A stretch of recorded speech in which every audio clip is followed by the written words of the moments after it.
What's up, ladies and gentlemen? Welcome to the Solve For Why and Run It Up partnership. We're doing Poker Out Loud today.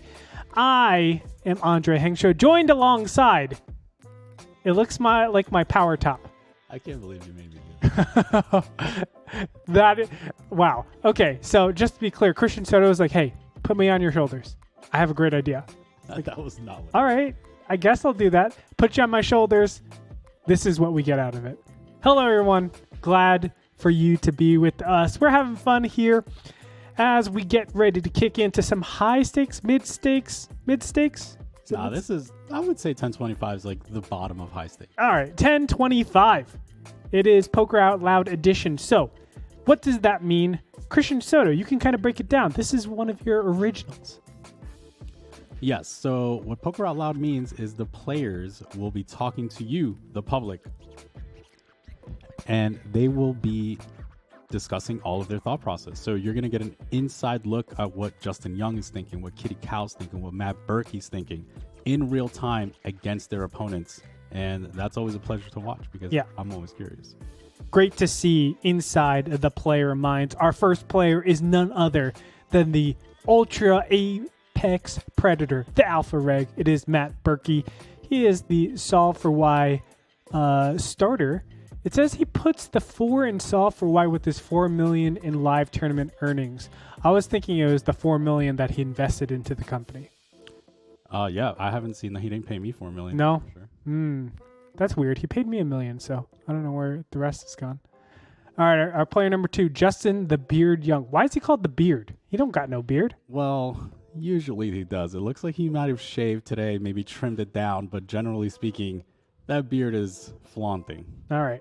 Well, he is our second player for today. It's going to be interesting because I actually saw him in the Solve For Why Heads Up charity stream, and he was nasty back then. He's a problem. Yes. Chris Price, a very usual suspect that you guys have seen on the Poker Out Loud streets. Great to have him here with Poker Out Loud Live. He's from Seattle, Washington, IT director, and he goes by C Poker on Twitter. Our fourth player for today, it is none other than Kitty. What's her last name again?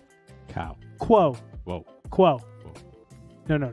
Kuo. Okay, I got it. Kuo. Kitty Kuo. Everybody knows Kitty Kuo. She has a very powerful charisma, let's say. She's the most entertaining. At least one of the most entertaining characters on. Look, if you don't know, she'll let you know. That's how I see Kitty Kuo.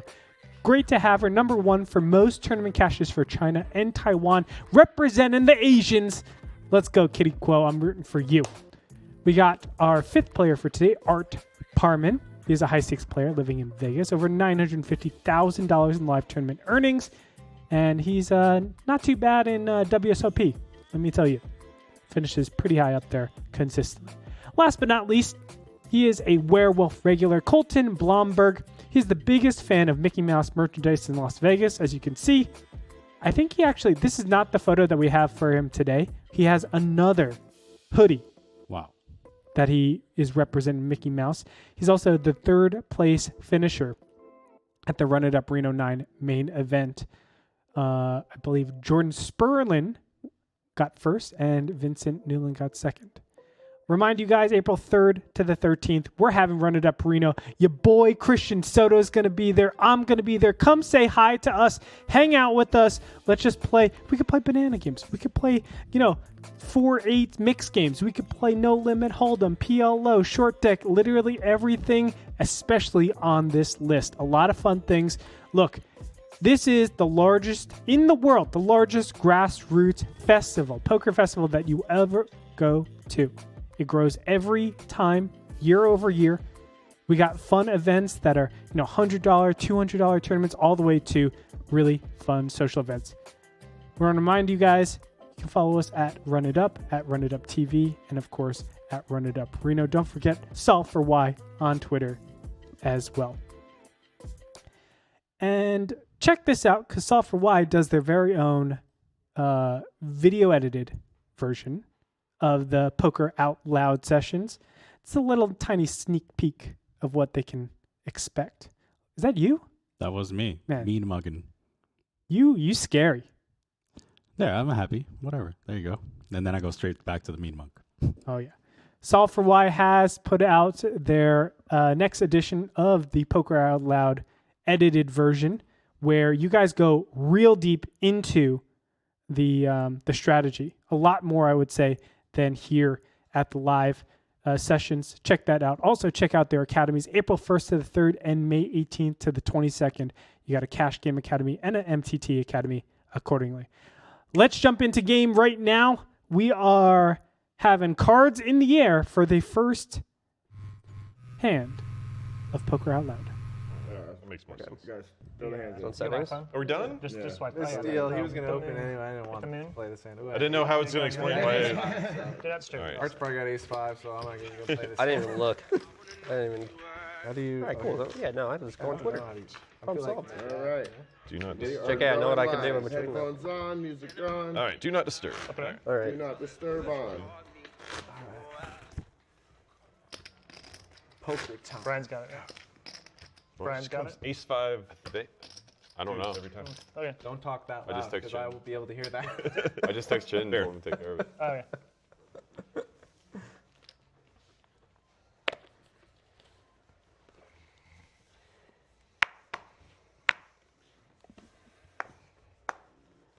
So if you guys are new to the Poker Out Loud, every single action Open this hand. Pretty good hand. is going to be commentated. Yeah. Generally, the Okay, players. I'm just going to take a couple seconds to talk about what I'm going to do today and like how it's going to work. This is so hard. I think that obviously just a little bit of I'm a little bit of an underdog in this game. I consider myself the vegetable eating running Berkey instead of the meat eating muscle Berkey. Somebody who's trying to put myself in easy spots and just keeping the decisions relatively simple. And in that case, I'm going to be folding this hand.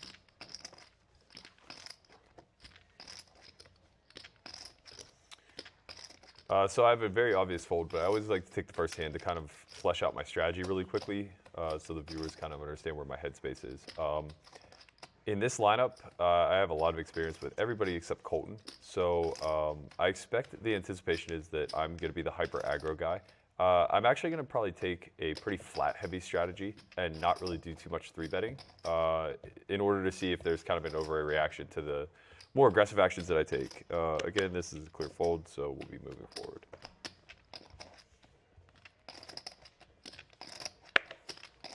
Okay, so Art I actually played with a lot in the last World Series. He's a really good player. We played at a few tables, the Millionaire Maker and stuff like that. I think he's a pretty solid player as well. We have 6-8 offsuit. This is a hand in a tournament that I would normally defend, but there's not really too much reason.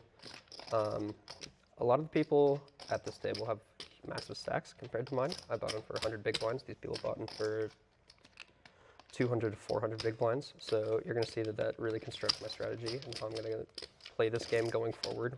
But for now, I'm just going to fold.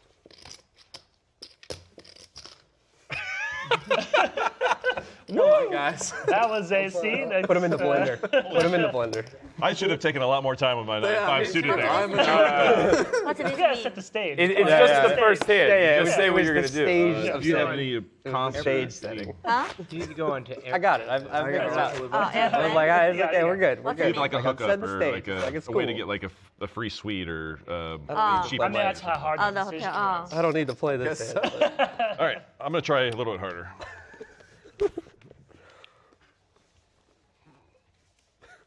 So there you go. That's what Poker Out Loud is. Everybody's just talking about. It's a pretty standard fold.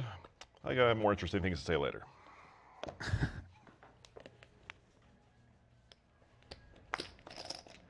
Just a bad hand. Yeah, it's full. Okay, this is probably a little loose. It's probably a little loose for a button open, but I'm not going to pass on this spot very often. We only get to play 50 or 60 hands, so I'm going to work this one in. 90 is the bet.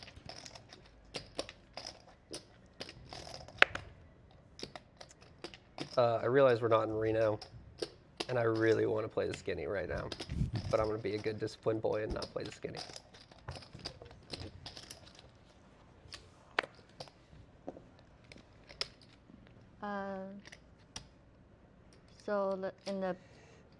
In the big blind, I normally defend any 2 card if not too bad.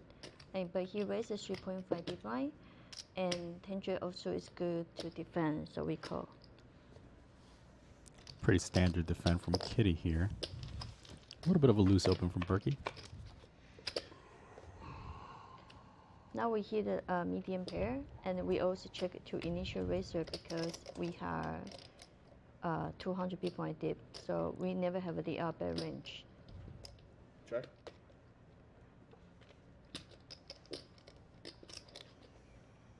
This board's going to interact with her calling range pretty heavily. I have no equity, but I don't feel like I have a good candidate to 3-barrel bluff. So rather than start bluffing now to check back turn, I think I'm going to actually check back flop in order to potentially 2-barrel off on good turn distributions for myself. So we're going to continue through a check back here. Berkey looking to set up a delay here. Probably going to barrel on a 4 or 3. That card's going to be pretty tough. Let's see what happens. Now because he checked, so now we know our hand is good, and we also improve our hand to the straight draw. So we definitely bet here, protect our equity. If we have an ace jack, ace king, and we need to deny some equity. Now pot is like 190, so we bet 160 to charge in with ace high withdraw here. 160 is the bet. So this is the kind of turn that I would have started to get aggressive on. I'm definitely protected here. I have plenty of 10-9, king-jack in my check-back range. Maybe not plenty, but I definitely have some. When Kitty shows aggression here, it's, especially for this size, she's representing a pretty polar range, pretty much saying that she has at least top pair and a flush draw or better. There's a chance that she could be bluffing here with a wider range than I'm giving her credit to, but having the 7 of clubs makes this a really clear fold. Very interesting spot there for Kitty. Setting up somewhat of a big polar sizing with somewhat of the linear hand there. She had middle pair and as well as an open and a straight draw. Not necessarily the sizing most people would choose there, but maybe she deems protection. Just come back from Asia, but ideas still thinking about Chinese. I was like, oh shit, English. Let's Yes. let's finish this orbit as 1025, but let's do a big blind ante Okay. after this orbit. Yeah, yeah. It was supposed to be from the start. I just forgot. Okay, okay. Yeah, can he still He straddle? can straddle. I Oh, don't yeah, care. okay. All right. Just make Straddle 50. All right. Now you don't have to talk for a while. Music on. Easy fold.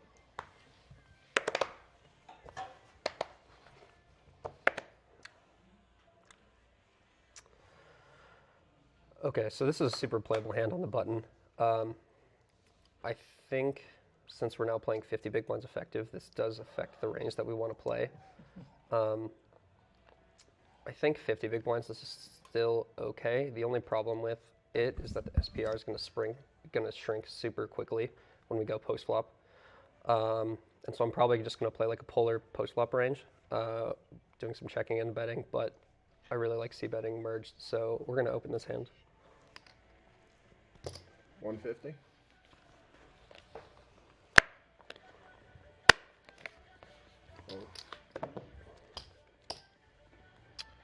Well, Art has straddled, and the button has opened to a reasonable size. This stack allows us to make a decision between folding this weak ace or 3-bet folding. Having not played with him, I'm going to put him to the test early and figure it out from there. Make it a little bit bigger. We're going to go with 550. 550.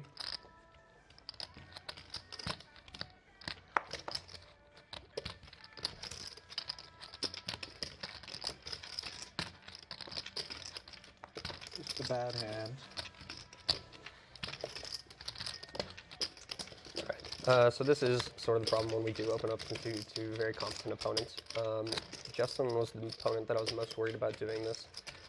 He's basically just playing like a second small blind just because he's not closing action like the big blind, because Art's in the straddle, who's effectively the big blind with the straddle because he gets to close action. Justin's hand makes the most sense that he's going to be 3-betting here. We're just going to fold because this hand plays fine post-flop, but it's just dominated too much by their queen X, and maybe only has one overs to a lot of pairs. I think he's probably going to be raising 8s plus here. I think suited connectors is pretty reasonable as well. That played decent post-flop, but queen 7 doesn't do great against all of those either. And he also just has a lot of strong ace X and king X and stuff like that, so we're going to fold. A little bit of an expanded spot there for Justin Young. Identifies a wide open and just goes for it with the ace blocker. Justin, longtime OG professional around here, Vegas. Bellagio reg. Do you find anything different right now? No.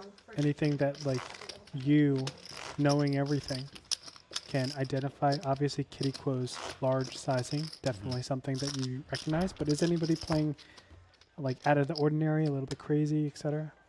You know, Berkey opened the 7-6 offsuit a little bit wide, but that's expected from Berkey's profile. I was a little bit surprised to see the polar sizing Another from easy Kitty, decision. We're going to go and just fold that. generally everyone else playing relatively good. Okay. I'm actually impressed with how eloquent Kitty has been. All right, this is a pretty similar spot actually to last spot, except we're now playing like 95 big blinds deep or something like that. Ace king off is just going to be a clear open and probably 4-bet if we get 3-bet. 75 is the bet.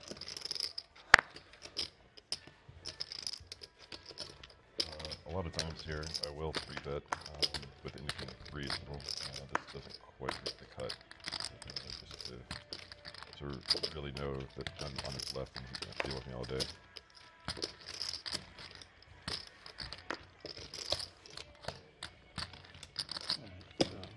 Open, cut off. I would expect Kitty to be pretty tight on the button. And the same thing.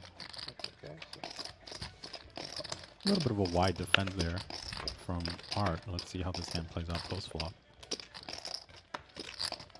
Really good board. We expect to see Colton just bet range here. All right, so this is obviously a good flop for us. We have the ace of hearts and 2 overs to the board. It's super disconnected, but it's monotone. I think he's going to defend a lot of suited hands, but since we have the ace of hearts, that cuts out on a lot of ace X's, or suited ace X, at least of hearts, that he's going to defend. I think we're going to start with a bet here. Now we just have to pick up the sizing. I think we're going to be continuing a lot on these types of boards anyways. And I'm sort of tempted to bet small just because he just doesn't have a heart and no pair. He's just going to pitch it. But there's a possibility that we get his gutters to stick around too. So there's 160 in the pot. We're going to bet 55. 55 is the bet.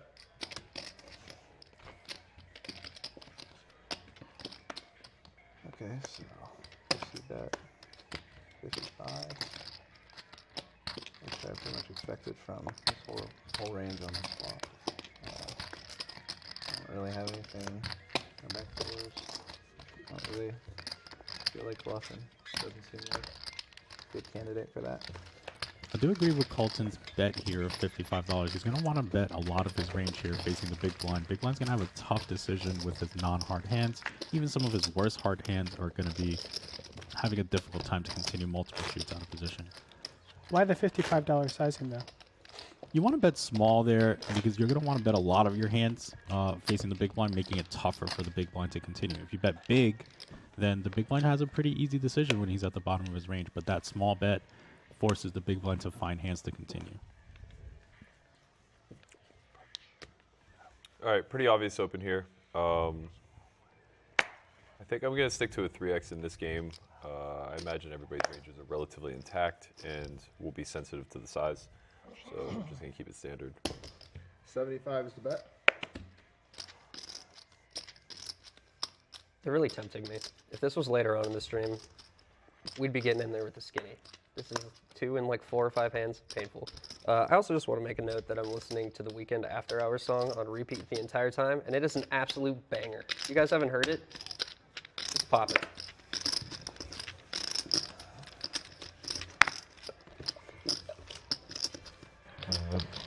This hand on the button might be a little bit of a stretch, but I really think with Berkey sitting 4,000 deep, we can do some things here, so we're going to call. This is Justin Young, for sure. 75. Battler. Street Fencer. So Berkey open early. Expect him to be way tighter here than he is. So his previous spot, Justin flat. So I played with Justin quite a bit. He likes the flat, really wide range with traps. So I'm not obviously not going to do anything with this hand, but just something to keep in mind that Justin and Kitty are kind of my squeeze targets for flatting opens from Colton and Berkey.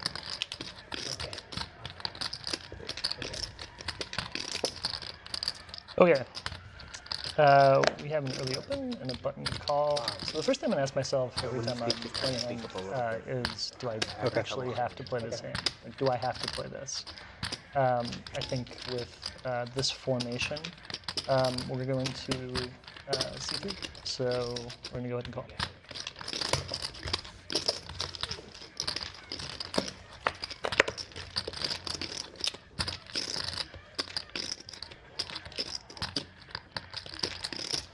Okay. We flopped some equity here. We have 2 people behind, and I just can't feel like comfortably betting into both Berkey's opening range and Justin's calling range is going to be extremely profitable. So I'm going to check and see what happens here next. This is a hand that Chris Price can check raise if a bet comes in from one of his opponents. Let's see how this hand plays out. Most likely this will check through, which will allow Price to bet the turn. So this texture doesn't really interact all that well with my under the gun opening range. I'm going to be c-betting this board a lot less frequently. My actual hand itself possesses no really good qualities towards betting. I have no club. I do have 2 overs, which kind of allows me to check call against Justin at some frequency. I would suspect his bets to also be relatively infrequent given the amount of coverage that Chris Price has on this texture. So with that said, if he chooses a down bet on this texture, I'm probably going to peel one. If he goes, closer to 60% or larger, I'm probably going to end up folding. Check.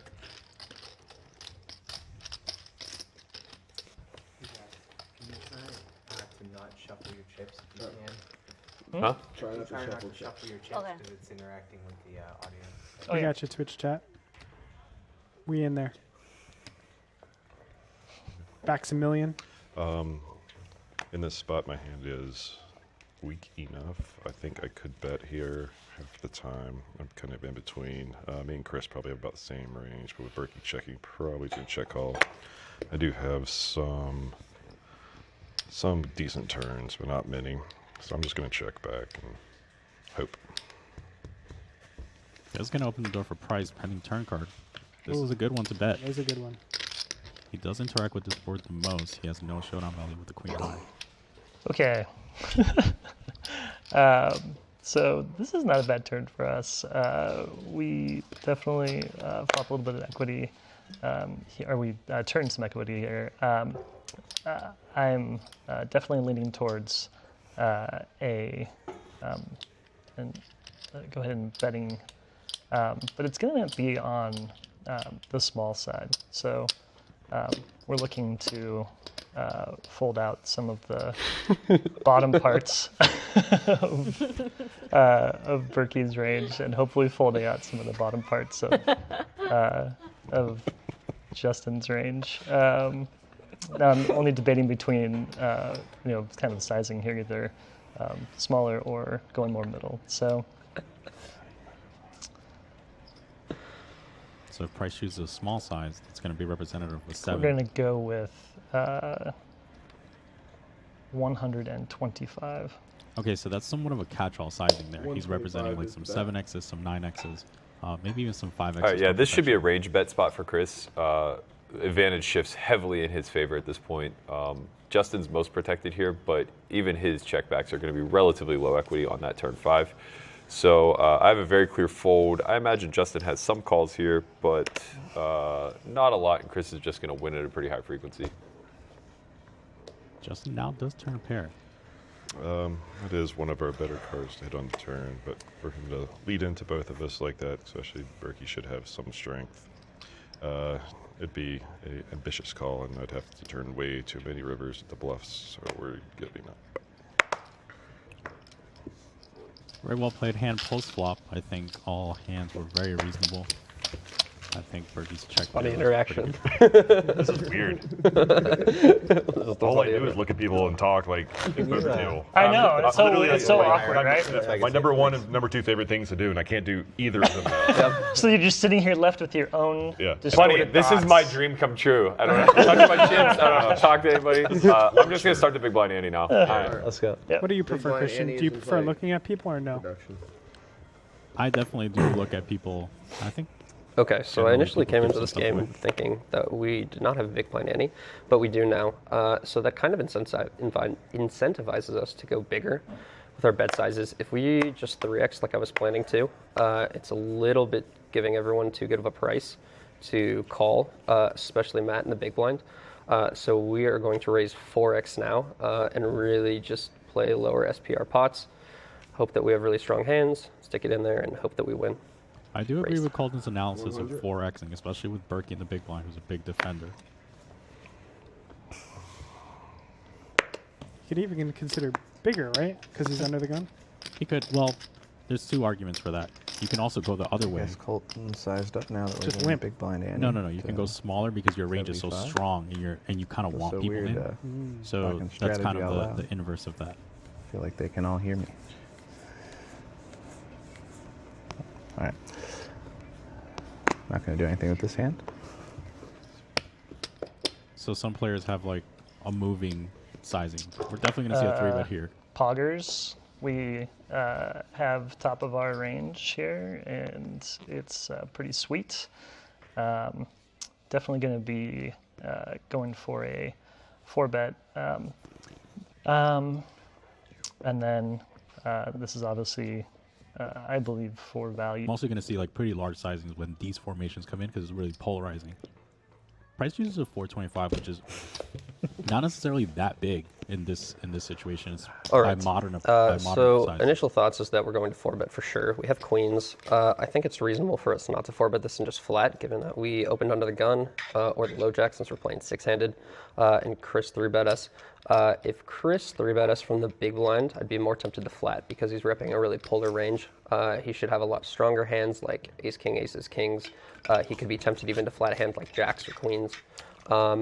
From the small blind, just because he'd be playing out of position, plus he gives him Berkey a really good price to come along. He's very incentivized to 3-bet. I don't necessarily think that he's doing this with a polar range. I think he's probably doing this with more of a merged or a linear range. So maybe anything from like ace jack offsuit or ace queen offsuit to ace 10 suited, maybe like king queen off or king queen suited, and then probably like 10s plus. So now we have to think about how we want to go forward with the spot, whether we want to 4-bet it and call off, whether we want to 4-bet and fold, whether we want to call and play post flop, or whether we want to just rip it in right now. Usually with 4-bet sizings, I go 2.2. I think Chris actually could have gone a little bit bigger with his sizing. He did 4.2, 3-bet sizing, which is fine from the small blind, but I think he could have gone a little bit bigger just because I'm kind of ripping a strong range. I agree with that. If we raise, we're probably going to raise 2.2 to like 950, or we could rip. And seeing that we're playing with It's really hard to rip a bluff 13, though. If it makes it 900, 18, can't really fold. we really would just be putting in half of our stack. Exactly. Am I doing that right? No, we're playing with like 24-ish, 23-ish. We'd be putting in a decent amount, and we're probably just going to have to be jamming most flops. There could be some bad flops, but I think I'm tempted just to 4-bet and then call off if he jams. So we're going to go 2.2 sizing, which is like 1,000 is like 2.5. So we're going to go 980. It's really close though. Like, it's hard for him to construct a 4-bet fold range here. So because he's almost going to be priced in with all of his ace-x bluffs. So really hard for him to find them here, but maybe he is. But obviously he has queens, so he's not as worried about that. But 980. back to Chris's point, it seems unlikely that Colton's 4-bet folding. Yeah. Okay, so really pulled 5-bet. Definitely, we're both near top of range here. Yeah, I'm in between just going stacks and I'd be perfectly comfortable doing that with this particular hand. So, worst case is obviously aces where we block, kings we block. So it's kind of like, this may be one of those unfortunate spots if that was to happen. But at the same time, it definitely wouldn't be a terrible decision, especially playing a giant pot like this with SPR of near 1 after we hit the flop. So I think we're going to take the more aggressive option, and we're going to go ahead and shove. So we are all in. It seems we did very not clear. 4-bet queens to fold. Do you normally do this? And Twice. in both spots, Sure. is this just a standard? We're on twice. I think the most interesting spot is more in Colton's decision, simply because his sizing. I'm just curious if he can represent bluffs there through that sizing, because it doesn't seem like he's 4-bet folding. Now, through Chris's eyes, it's one of those situations where you have really high equity, and if Colton's ever making an error, shoving's just gonna perform pretty well. Standard. Sure. Right. That's a drawing hand, dude. What are you talking about? Oh, wow, look at that. Wow. So sick. That's the case queen. Hey, wow. He's got ace, Really? he's got the king, he's got the 7. King 7. Oh my God. Viewers at home. This is a rigged deck. Oh, fair fight. Fair fight till the end. So sick. That was the case Pretty queen my as fucking well. hand. Yeah, right? Way to pick that one This up. is sweet Berkey Oh, I money had a right queen. here. This is sweet Berkey money. I had to think way back, but I had a queen. Oh, thanks for that. I queen 5 off. When did- I remember because I beat Jungle Man out of a very large pot with that. That really worked out well for me, didn't it? I'm really glad that I queen kind of was want to see mugged. blood after all that. I mean, I'm not going to lie. you do. I like both you guys just fine. They both exhausted all their options. I'm up on board. I mean, I'm fine either way. It's like, hey, come on. I'm actually very. Just give him the king, Make Maybe him draw to the surprise ace. isn't the Don't give him the worst. 7 as an out. What's that? Don't give you the 7 as an out, too. Oh, Don't I do know, that. it's Come on, pretty just give him the gross. king It's right pretty away. gross. Sorry. So the on. interesting thing here is Colton said he only has 2 bullets loaded, and Okay. if he fires those bullets and loses them, he's done. So I go So in. does that influence how you play in My these turn to talk. sort of sessions? I will open this. Yes, hand. I mean, Cut off. if this was like a shot-taking game that I was Not in, much else to say. I would open pretty I would wide. probably lean towards a 75 is flat. the bet. But it just can't be bad, especially when you're just getting 3-bet by the small blind. Yay. Okay.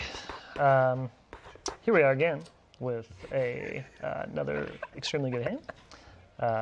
And this time we're with a later open. I am really wanting to, obviously play this heads up in position. I'm really thinking about here. I don't want to pick up other people, obviously. So we are going to 3-bet. It just comes down to what's my sizing going to be. Sizing incentivized to we're be more going polar to on the button. make it fairly average. And so I'm going to go ahead and go with 225. I prefer slightly bigger. This is a Raise little bit small. 225. This is a situation where, since you're giving away your positional advantage by opening up to a 4-bet, you're going to want to be more polar when you pass on your positional advantage. So the only thing that can kind of negate Chris Price's positional up advantage to here is if Art was to find the 4-bet, and 225. then now SPR shrink. Like I said. And I would call with pretty wide range to that size 3-bet, especially when I open so small myself, and we're, what are we, 225? 5K deep. Yeah, this hand, it's not just for a set, it can play well post. Call. Probably near the bottom of Art's range. Some players would lean fold here. Wow. Very good board for Chris Price. Probably going to see some very small sizing here. Most Probably of the time like anyway, 125. but this board especially. Check. See what he picks. Okay, so we obviously flop decent here. I am kind of leaning between two sides here because we do have a rainbow board. This is definitely advantage towards me. I am going to, I think, bet, but it's going to be a little bit on the smaller side. So with a pot of about 510, we're going to go a little bit below half, kind of looking at something around like 275. But I'm afraid that he's not going to continue with his second pair hands if I go too large. I just don't know what that threshold is. So keeping that in mind, yeah, I don't want him to fold out the bottom part of his range. I'm gonna go ahead and go for. I think we're gonna go with the smaller or with the small to medium size. I'm gonna go 275. Okay, so he chooses somewhat of a medium size, like a catch-all 50% size here. That's not used that often here. Most of the time by Like by 175 So around there. So there's a little there's over two splits, right? pot. You can either go like small for like your range bet, and then you can Obviously, select. he's got all the ace, king, kings, aces. I'll just finish it. Let him finish it. He's gonna be bluffing me a lot with like 10 jack, queen jack, even like 9 10, 6 7, just all sorts of stuff, garbage that he has that I can't compete on this board with this hand. It's gonna be too hard to call him down. So just give it to him. All right, so most people are going to split into two different camps, right? Or like two different sizes here. The first size is going to be the small size, which is going to be like a range bet, and then he's going to have a Totally bigger understanding size. that was sorry, I'm talking. Okay. To the thing. Yeah, I know that that wasn't on the small size. Now that I just like sat there and thought for a second, so totally fine, no big deal. Yes. Anyway, How long until you're just going straight from the bottom? probably not the best. It's going to take Probably another not the best bottle. outcome. So what's the other sizing you're talking But, about? The other okay. size is a more polarized sizing, What's where Oh, sorry. Chris might go something like 80%, He's a gun. and then like choose hands like maybe Nothing some to gut say? shots and also like king to balance that out. And then some people might choose hands like ace queen suited with the backdoor. there. Don't look over here. Are you lip reading? All right, so this hand I would open if it was suited. It's close. Both black, or I guess here they're green, but Sorry, I'm full not color gonna go deck. for it. Just let it go. Get your full color deck and shop. Okay, I'm not going to get froggy with this hand. I'm just going to fold it. Right, Conrad? All right, similar button spot. Again, we have only a certain amount of these opportunities, so I'm going to keep capitalizing, even though this is definitely outside of construction. We're going to go 100. Raise 100. So it looks like Berkey definitely wants to start opening here onto Kitty's big blind. Ooh, Kitty wakes up though. This hand could go either way. She could call or big blind three bet. NT, and he raised the 4x, and the Berkey's open range on the button, I think is with NT is around 55 to 65%. So our hand is like top of range against his open range. So we're going to 3-bet. But other position, I like against the late position open. If I'm big blind, I like raise a little bigger.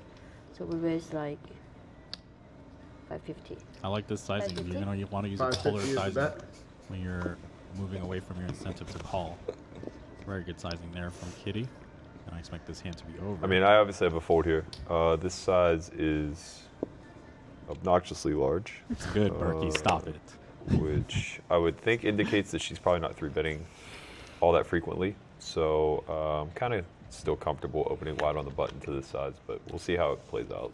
I love this. She's like conditioning Berkey to say like, "Hey, dude, you want to mess with me? Yeah. I'm a Okay, kitty.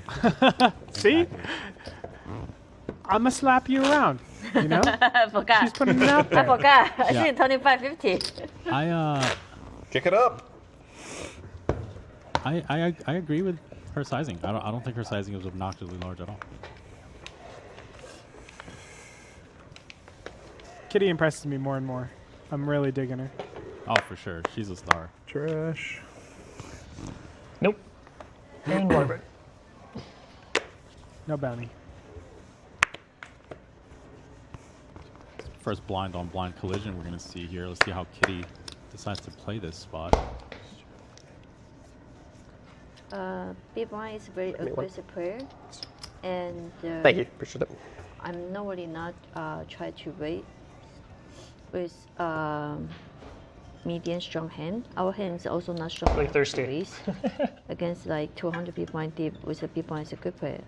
So we try to limp. Call. Kitty's constructing a limp I have a range blind on pretty blind. bad hand, and this is a spot where I could raise just to force out her slightly better bad hands, but we're gonna try to outplay her post, and maybe hit a pair or something.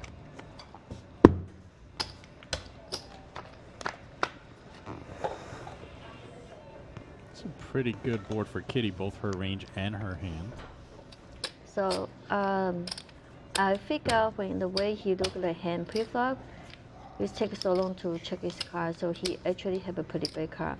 On this board, our hand is pretty strong, but we're not going to see bad build apart, especially if the turn card love a straight or flush hit, it's not good for our range. And our hand is not strong enough to bet a straight, so I decided to check. Check. Check. Choose to check. She has showdown value. Some players with better range on this board, but she's constructing. Just too likely she's something good, so we're just gonna hang out and probably just fold turn most time. Reason why Justin thinks she has something Check. good is because most players would mostly just stab 100 here.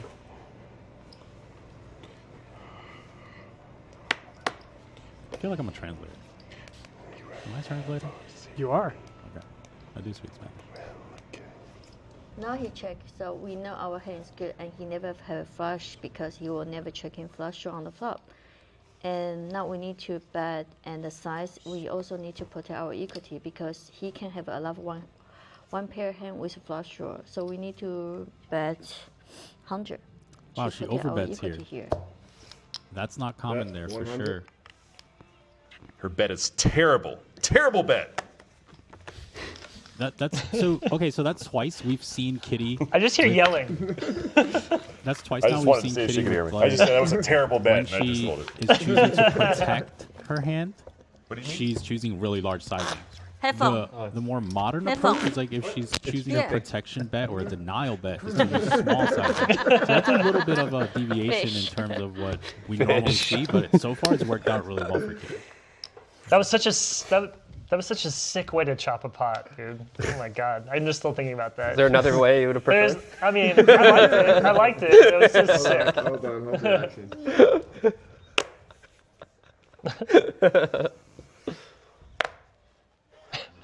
I'm a tournament player. It's whatever. I'm a masochist. Oh, I you're live- like, that's easy. I live no for that problem. stuff. It's like, yes, give it to me. Let's chop this one. Come on. Well done. I actually like Kitty's sizings for the beginning. I would love her to adjust as she moves forward, because I think what the sizings do is like it gets people a little bit gun shy to put money in the pot against her. I'm going to use Like, this time to a lot give of all times kinds of you commentary know, on you see she's a little how bit terrible crazy. this hand is early her, position. But I her can fold. sizings are a little bit off. It's like I don't really know what you're doing, so let me get adjusted to this. And then it's like, oh, she's going down to normal sizings. Is Okay. she Keep adjusting rewarding us with completely, good or is this hands. just I'm still a gonna different stick part to of her 4x range sizing that's because talking? there's an ante. Absolutely. So See if it Justin really wants makes to things 3-bet me weird. this time. Raise. Raise 100.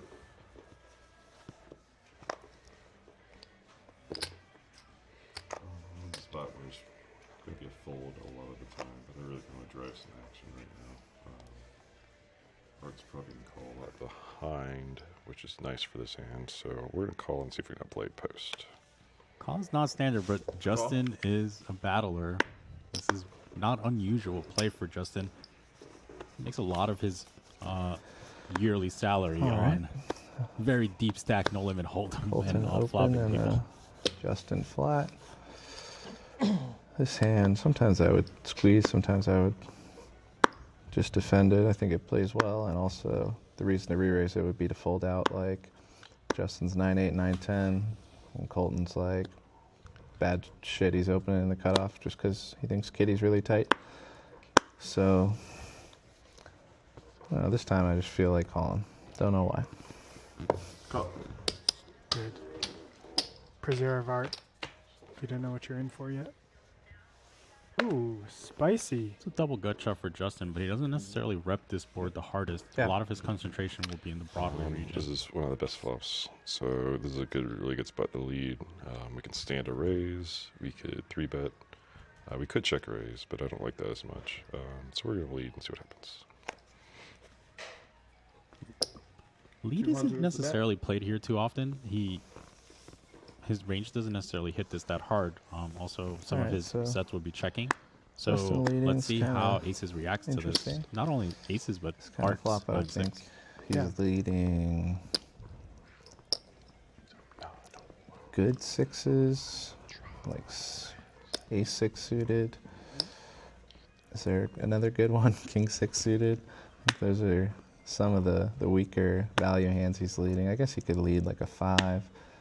Could lead like some random dust that turns well, maybe 9. I don't even know what that would be. Jack 10. Yeah, that hand 9-7. It's a weird spot, but that top pair, I'm gonna call and see what happens after me. Calls 200. Now, what do you do if you're Colton here? Because it's scary, right? A lead out and then so a it actually call. doesn't surprise me that Justin led this board. His range when he flats the small blind is a lot of low pairs. He has some suited connectors that he decides not to 3-bet. He could have 3s, 4s, 5s, 6s. 4s is obviously a pretty good hand for him. Same with like 7s and 8s that are doing this. This is a board that I was going to check back just because it needs so little protection. But Jacks is a hand, or 10s is a hand that I might choose to c-bet on this board if it were checked to me, just because I could use a lot more protection versus overcards. Aces not so much. So Justin continues this hand. I think he's doing this like a pretty wide range, but it's very possible he just has a set or 2 pair. We're obviously never folding this. Once Art flats, it means he probably connected with this board, and he could have smashed this board. He could have 2 pair, that's super reasonable, but he also has like a lot of 7-8 and 8-9. He's calling all open enders and gutters to that sizing, especially on this board texture that he could play in position with Justin later. There is a small merit for me to raise here, because I do have such a value-heavy hand, and we can get some value from things. Also, I'm pretty decentivized to float here with hands like Ace-King or Ace-Queen, even though it's probably reasonable, even if I did have those hands, that they would have a lot of equity. But I think after Justin leads like 2/3 pot into this, it's a pretty big sizing, so we're just going to call and see what develops. I agree with this. I think that you're up against 2 hands and your equity share of the pot isn't necessarily that high. Your hand doesn't need that much denial. This is a very good card for Aces. With both of them calling, my hand shrinks a touch, but I think we can still represent the complete range here and still have plenty of outs. We can even rep a 4 if we need to. I think this is a clear bet, and then kind of decide after that, make it a little big, just to force some calls. And this point, Justin's going to rep really polar. 600 is the bet. Thing is, he doesn't have a ton of straights here, right? Like a lot of those straights are either 3-betting or folding for the most part. Justin's keeping up with his story. Pre-flop. Yeah. Bet the flop. Bet the turn. Trying to think of. I guess you could have some bluffs, but I feel like a lot of those just check raise. It feels more like he's trying to protect something. Either way, I have Colton behind me, and he could easily have like 7s, 8s, 9s, or have hit that turn in some way, you know, with a backdoor flush draw or just ace-jack that overcalls. I'm not sure, but I don't think my hand's any good.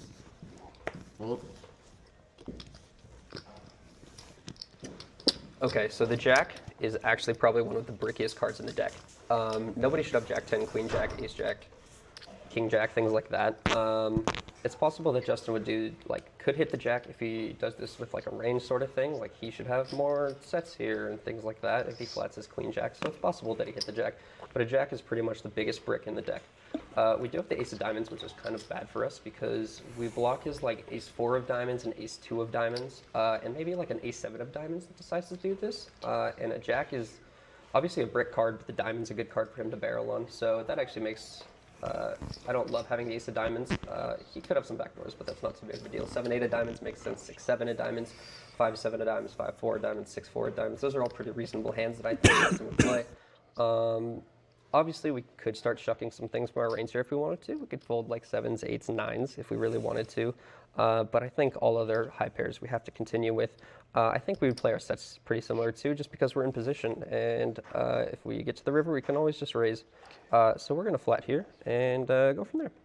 I agree with a lot of what Colton said. I don't think 7s can fold here, though, yet. That's only one thing, but I think he just slipped that in there. Another pretty big brick. Agreed. Yep. All right, so in the spot, he's got about, looks like 1,500 behind. We kind of set up a really good spot to bluff if he wanted to.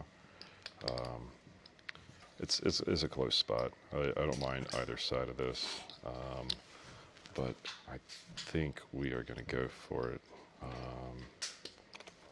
think it just looks too good to stop here with diamonds missing. Yeah, our whole line looks pretty strong, so we're just going to go for it. I don't think diamonds missing matters much. Like, it's not like Colton has too many backdoor diamond hands that he floated the flop with. This is a really interesting run out, and that he decides just to go for it. There's 21-25 in the pot, and he's, I think, putting me all in. 3, we have 14. Yeah, he's putting me all in. We have all of these overpairs. We have kings, we have jacks, we have aces. Aces is not top of our range anymore. Top of our range is jacks and kings and 6s and 5s and 3s.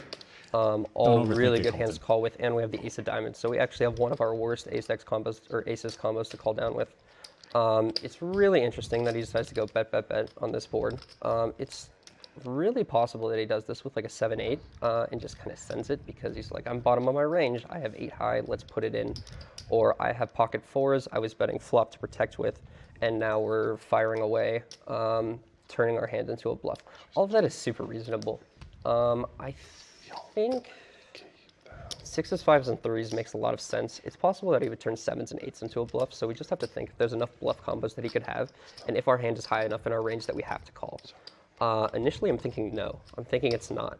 Aces is a really good hand, and it's a pretty good call down handle usually, but us having the ace of diamonds and the king and the jack coming out, where he's polarizing on cards that really are hitting our range. We have kings and we have jacks. It's really interesting. I guess I could have like an ace-king too. We obviously have queens and 10s, and those would already be in the muck. We just have to debate whether he has enough 5-4 diamond combos, 6-7 combos, 6-4 combos, pocket 4 combos, or 7-8s offsuit combos that he's doing this with. I think because Art flatted behind him, he's really disincentivized with double barreling with 7-8 because Art can also have all of those sets. Justin bet into 2 different people, especially when Art called the flop, or sorry, called pre-flop, and he's just barreling into Art, who has a range that smacks this board. And he's barreling into me with an uncapped range, who also has all of these sets. So it is a super, super strong line that Justin's taking. I guess we could go more image face now of what Justin thinks of me. I think I have like a pretty young white kid image, and I'm probably a solid player in his eyes, but he doesn't know how good. I wasn't afraid to stick it in with queens, but I think he thinks that's a standard spot, and he's 3-bet me once before, and I folded. So now I'm just kind of thinking about what his image of me, and I don't really think that's going to dissuade anything. Aces with the ace of diamonds is a really bad hand to have, or especially with the ace of diamonds. There's just a lot of better hands that I think that we can call down with, and it kind of sucks that we don't block the 7s or the 8s, and because this is a big game, but I think this is a super reasonable laydown by us. I don't even know if he's calling with like, I don't even know if he's doing this with 5-6 suited. I think it's a possibility. I think he might just like check and hope to win, or check call off. But like, I don't know if two pairs taking this line. I mean, props to him if he's bluffing with 4s, 7s, or 8s. But we're gonna lay it down. Oh no, Colton! It's Justin Young, man. Oh no, I get it, but it's Justin. Yes. Shows the offset. Torture. Did it? Just torture. Wrong. I don't know what you said, Bro, the thing is, okay, listen, this is the thing. That's a really tough He's spot. giving you the complete combos of sets, but he's not all leading pure sets. Like, some of his sets are going to check raise. Some of those That's pocket true. pairs might 3-bet pre. That's So true. it's like, he's not pure leading sets. So you can't give him 9 combos of sets. You have to discount those combos.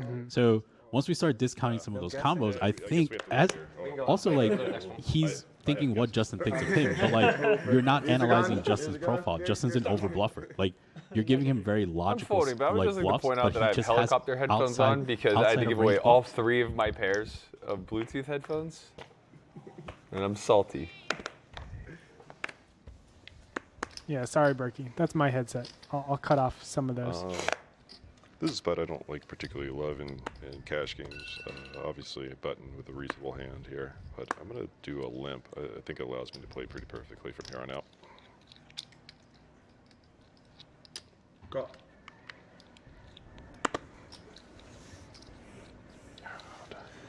All right. Play with Justin quite a bit, and he doesn't usually do that. But I have a hand I didn't really want to play blind on blind, and now I have to face Thank you.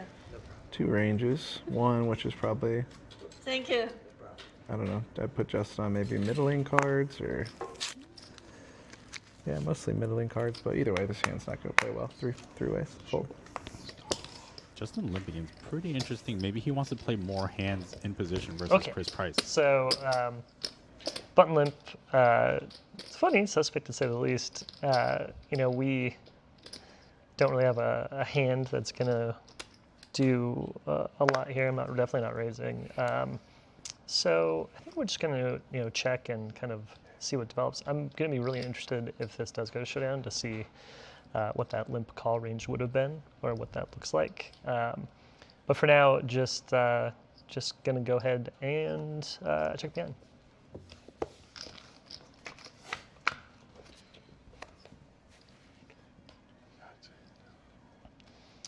Okay, so definitely flop equity here. Gonna be, but still just checking and kind of seeing what happens behind. I don't want to bloat this, obviously. What part, or what is he? Was he limping? Probably relatively wide, obviously. Definitely some suited stuff there. Definitely things, I think, on the lower end of the spectrum. So just checking. I agree with this check. It's one of those spots where if you're betting this one, then So this you're is betting a a lot. pretty good flop for it. It's a spot where you could actually check behind and trap it.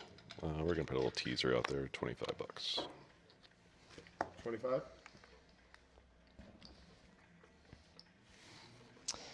Okay, so facing the $25 bet, this is just like a clear. I think I bet if it's a, yeah, I wouldn't say it's a clear call, but it's probably part call, part float. So I'm just gonna go ahead and call behind. And now the thought here is what turns based on that bet and based on previous action I've seen. Do I want to lead out on? Obviously, fives. I think things that give us, a pair, pair outs are definitely things that I may lead out on. But I'm going to call here and then see what develops on the turn. I'm not so sure if you need to call here per se. I'm not sure. You have a lot of hands that are going to be able to call, even ones like 3-deuce with a club, Okay, so 3-deuce with a heart. So the, not so sure the you plan have to call comes here. together, sort of. Bottom pair here, you know, I'd really like to realize the equity I've gained now. So I think I lied when I said I was going to lead out before. Yeah, I was lying. Let's realize. Let's just try to see a showdown, kind of see what these hands are, and go from there. I think Justin has a very easy double barrel here. Just gonna bet. Understand that 6X's with the gut shots are gonna call, 4X's with gut shots. It's a really good turn for us. Maybe some 6X's. Feels like we're only gonna get one more street of value from this, so we just gotta pick between the turn and the river. I'm gonna pick the river and check back and get some of his bluffs maybe, and probably more likely to get more value from a 6 or a 4.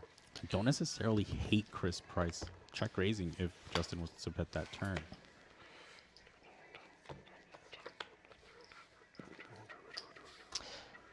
Okay, so ace falls on the river. Definitely not a fantastic card for us, but I can tell you that we are definitely going to be seeing some cards here.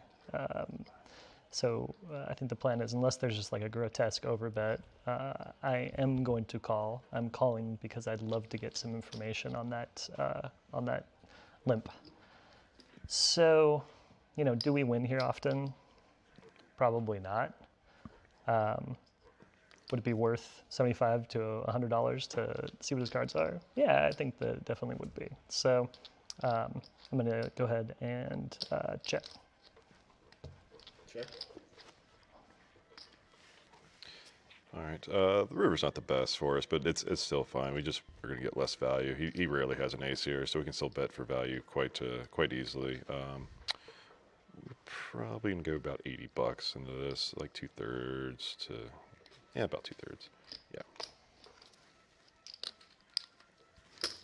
80 is the bet.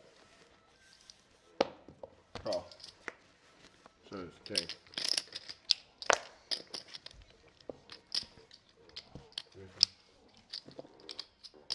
Is that a real thing? I know people have gone on and off about. Oh, we did it. We got the information. We got it. I think that he'll just have better hands, generally speaking. Cool. 2 8s is my first bet. Okay. There's some. The second one sounds a little ridiculous, so I'm going to say ace 4 diamonds. Wow, he really thinks that. There's no way that he would have folded for him that big. I did that hand because I had an ace of diamonds. Oh, you did? Okay. Yeah. I'm so sad I didn't pay attention during that hand. I feel like that's going to bite me later. That hand just happened? You don't need to pay attention. No, or he just has 9-7 off and, you know, going nuts. I mean, you gotta call the 9-7 off. If you don't know better than to do that against me yet, then I don't know what I'm doing here. Berkey, those headphones are absolutely gigantic. Those headphones are gigantic. Oh, yeah, massive. And I have a small head, too. Sorry, Berkey. All right, so I ordered 4 of those, too. A little bit shit right now, but still, we're still going to open this. It's just strong enough. It shows them well. Oh, man. Justin Young just goes hard. And we don't like Berkey at all. Fuck Berkey. Yep. All right. I agree. Race. 100. I think this hand can go in a 3-bet range. It's been too many hands without 3-betting Justin, so I guess I'll just do that. It's a good hand to do it with. These guys are so funny. Call. Don't want to play against dominated 7s and 5s. You guys are like really trying, and Justin's just like singing. 350 is the bet. Goes to 3.5. Yeah, obviously we're not going with this hand. The issue with 3-betting Justin with these kind of hand classes is that he just doesn't fold enough to make it often profitable pre-flop. So we have to plan for multiple. Our hand's certainly not good, but it's a good spot, I think, to like peel against him. He's very aggressive. We have a long history. It might be a little spewing, but we're gonna give a call. It's like you 3-bet him with 7-5 suited, and he calls you with like 10-5 suited. And you're just dominated. So rude. It is funny. Right before we started filming today, they were going at it at foosball. Like they were really into waiter. 1v1 foosball. Queen 3. Sorry, the gay waiter is inside Queen joke. 3, and it is on the board. It's pretty standard check here. We'll decide for that. So the queen advantage will generally be in Justin's range. However, Art has a hand that he needs to begin betting. He has no showdown value, has a gut shot. Also, Okay, has back to a flush draw. So I was just laughing because in our normal game we always 3-bet each other with the Queen 3, the waiter. So that's why it's funny. Actually flopped a pretty good hand, and you know maybe he'll put me on the waiter. So just gonna bet here and then probably triple off. Or, you know, hit it and stack Justin for 10,000. All right, so what did I bet? Three flop, 350. So we're gonna go. Expect a 250 here. 450. Oh wow. Okay. 450 is that? She's going to bigger sizing. Pretty standard bet by him, a little bit bigger than normal than we would expect. But usually when people do that, it's a spot where they're a little weaker, looking for more calls instead of raises. With the backdoor and probably very hidden 2-pair for trips, we're going to go and continue. So he's already beginning with somewhat of a slightly bigger sizing, which is representing more polar range. So this is probably, in Art's mind, a very often going to be triple off candidate. Certainly goes on turn ace. Okay, so that card's decent card. I would check it back a lot if I had an ace, unless it was a decent one. But I'm going to keep barreling since I have this gutter. Come this far, they say. I'm going to go 1050. 1,050. Obviously one of the worst turn cards we can see, because even if we are ahead of a lot of his bluff range, it kind of gets there and it lets him really go nuts on basically every river. He's uncapped and we were very capped, unfortunately.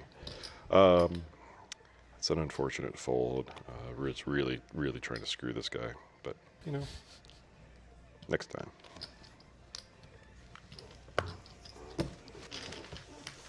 It's a really nice play there by Art. Check the cameras.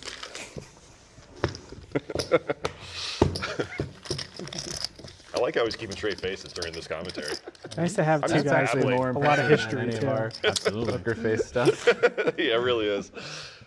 I'm just expecting to break out in laughter halfway through my analysis of the turn. He's good, man. He's playing too. This is heady, high-level stuff. I think the end of my sentence was, I really want to fuck this guy, but I'll wait next time. All right, hold on. All right, hold on. So the stakes are 1025 Okay, with I a just didn't 25 big blind ante. Wow, just folding the 10-7 suited. That's correct. That's good. I don't think I could do that. It's not in my repertoire of possibilities. No. 4-3 suited here. Mostly leans fold, but let's see what he does. I'm having fun. Yeah, This let's go. hand's not great, but you know, suited. So I'm gonna open it. 75. Art's my kind of 75 guy. bet. We good. God, I want to defend my button so bad. Not with that. Winner. Take it down, young man.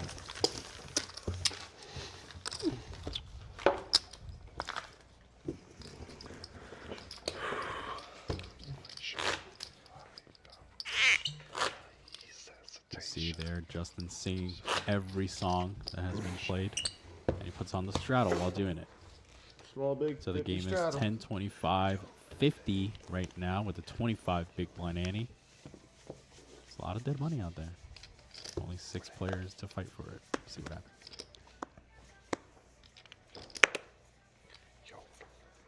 This isn't really that tight of a fold. I usually fold this kind of hand from up front. With the straddle makes it tempting to go after it, but Berkey's on the button. He hasn't really played any hands yet, you know, and he doesn't want to look like a pussy, so he's probably gonna play one soon.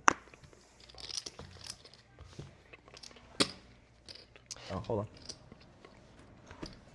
Okay, so you know, in some lineups, I would consider opening this, especially with a straddle here. But with this lineup, here's what I have. I have Berkey on my left on the button. He notoriously likes to defend his button. Well, granted, he would do it fairly wide, but I feel like he 100% has a post-flop edge on me. And then we got Justin over there with a $50 straddle. He's going to continue unless I make it just exorbitant. So I think in this spot, I'm normally going to maybe tighten up just a little bit if I was going to open. So just like some more thoughts on kind of like keeping my thought process pretty simple, making my decisions simple, and pretty much like staying in line unless I find some really good spots to go crazy. Action folding around to the blinds in the straddle. Colton with pocket eights. Definitely going to All come in right, for a raise. Want to knock so out Kitty. because Justin straddled, we were playing 60 big blinds effective right now, but now we're playing 30. I was going to add on another 1,000 when the button got to me, just so I could play in position with that extra 1,000 for a little bit. Eights is a hand that's strong enough that it's just going to be going in here. Like hopefully, we're hoping to open, get 3-bet, and just stick it in. Eights with 30 big blinds with dead big blinds ante is pretty good. We have to pick some sizing now. We're at the worst position at the table, and I think we kind of just want to leverage in order for us to get pushed in. So I'm tempted to go really big, but I think that's almost too obvious. So we're going to go 225. I like this size. 225 is the bet.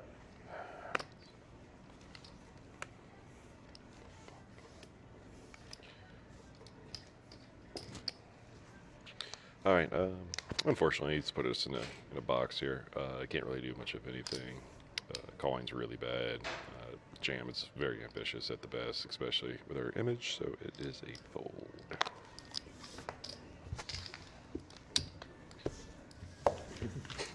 I said all that stuff about Berkey defending his button often, and then he just like auto folds, just like chunk. Make it 1,000. Make it 1,000. Floor, 1,000. Colton adds. I knew that's what you were talking about. What's that? I said I knew that's what you were talking about. I'm just thinking to myself, like, man, he's gonna be so disappointed. I was like, I totally would normally open this in a lot of configuration, in a lot of formations, but in this spot, this isn't quite strong enough, and you're just like, oh, chunk immediately. Same holds true for 80% of my hands. What? I mean, I don't know. Just straddled pot on the button. No. What's that? I'm trying to make fun of Berkey, but he can't hear me. Guys, Colton has 1,000 more of this hand. You want to just wait, or 1,000 more? So Berkey, when you're on the button, and there's a straddle, you just don't care. What do you want from me, man? Music on, guys. I don't know this guy. He's probably good. He's in hibernation. Music on. Oh, okay. Apparently not, if you saw my fold. It's okay? Yeah, music on. Yeah. That is true. If Berkey would have saw that aces fold somehow, some Not way, gonna open this. he Too might loose. have been opening a lot Too more. loose. But for now, your secret is safe, Colton. Yeah. This is a hand Berkey's gonna play. Finally. Jesus Christ. All right, we're gonna try this again. 100. Raises it up to 4x. Wait. What the hell? Hold on. Okay. Kitty cow folds 5-4 suited in the first Berkey finally line there, decides to small play a blind. hand. I think it's they goaded him a little bit, but you know, whatever. We have a spot we could 3-bet, but I prefer call. But we figure it out later. Pretty standard defend here from Justin Young. Heads up to the flop, 235 in the middle.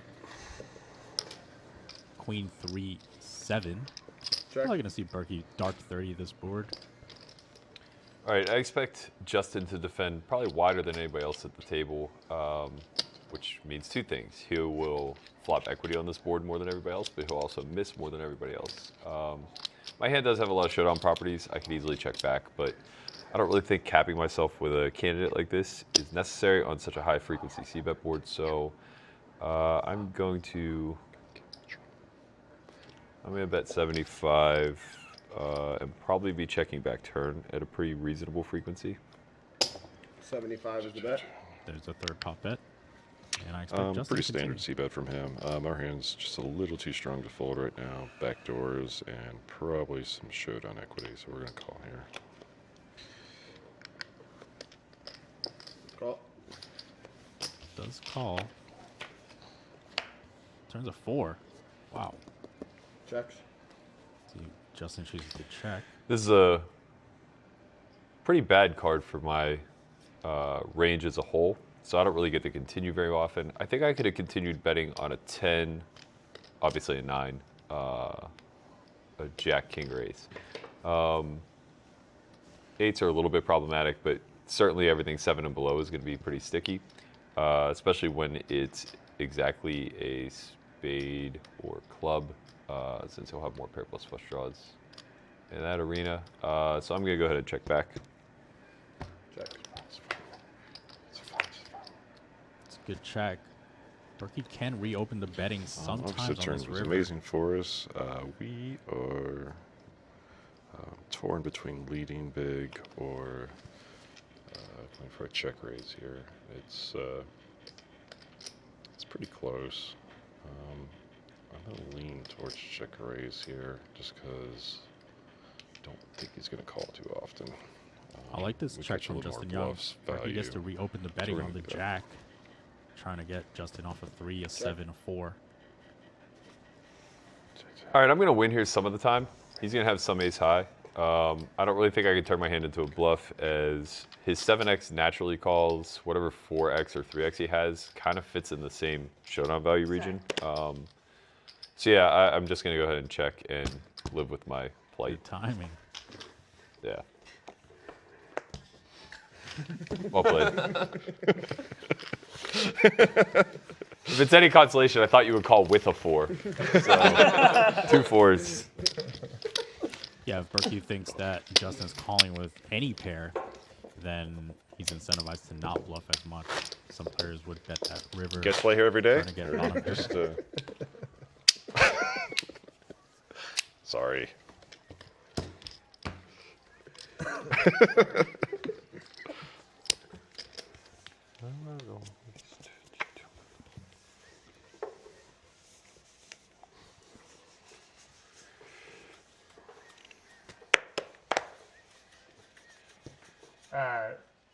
Someone I play with quite a bit loves this hand. I don't particularly love it, especially not in the spot. So, sorry, I'm folding. Okay. Colton here. King, Queen offsuit, Queen definitely offsuit. good enough to open, so we'll be doing that, and we're still going to stick with our 4x because there's an ante. 100 is a bet.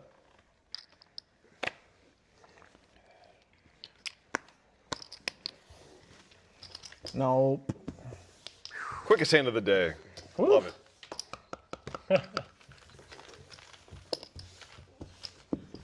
You got it.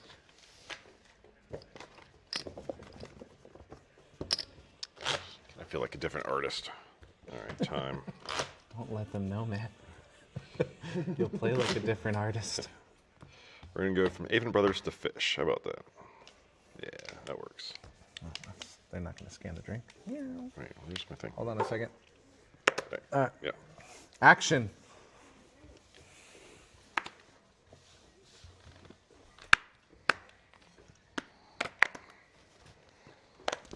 Kitty Kuo gonna open Okay, this hand. after we folding a lot of hand, our hand now is super strong to open. And because it's big blind ante, I like raise bigger, it's 100. 100 is the bet. Justin with a hand that can go either way. Can 3-bet or Kitty's been fold. pretty tight.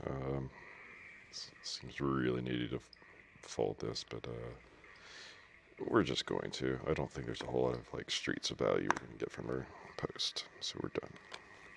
At this depth, I do like the fold. Nope. He used that more shallow stack game as a 3-bet, but I like playing fold there. Riff Raff just came on my headphones, tiptoeing in my Jordans. But I still can't call this, unfortunately. I really want to. I want to play, but I have to hold.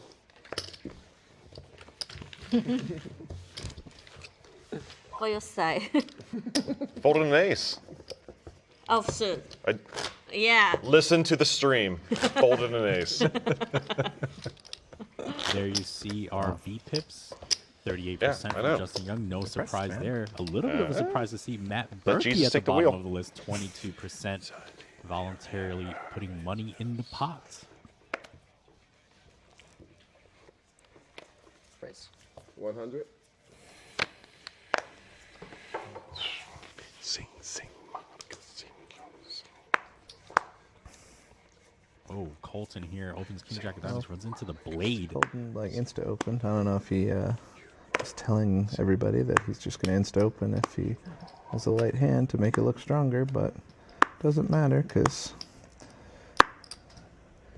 I got a good hand. So I'm going to do 350. Like this size, 3.5x. Raise, 350. 3-bet size. Oh, hold on. Yeah, so this is just a clear fold.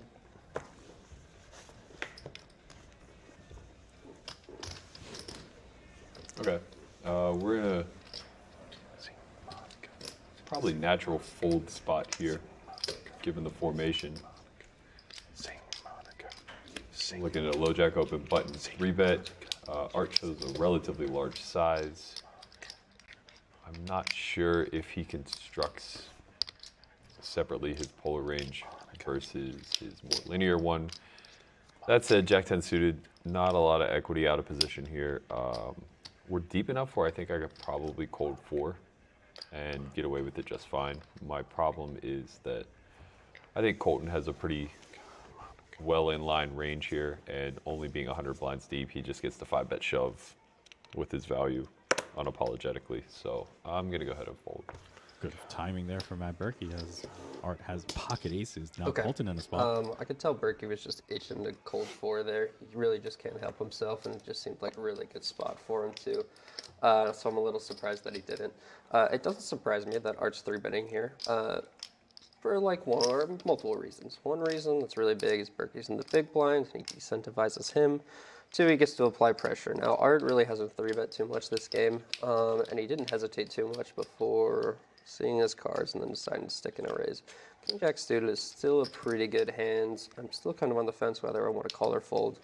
We have to call 250 to win 750, which is pretty damn good. We're hitting 3-1 on a call. I think this hand realizes equity well enough. We just have to be careful on some flops and stuff, but that's all right. Cool. Seems like a very natural raised defense from Colton, now out of position. Flops bad enough to get away. Check. See what Art does. Decide versus check versus bet. All right, so not the best flop in the world, not the worst. I think he's got a lot of,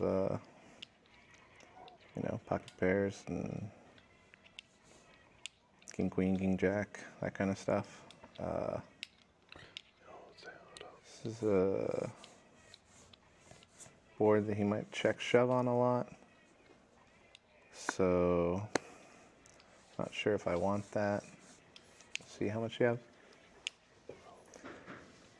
He's got about 2,300 Roughly behind. 3 SPR. I think this time I'm going to go ahead and go with a bet. And just got to decide how much.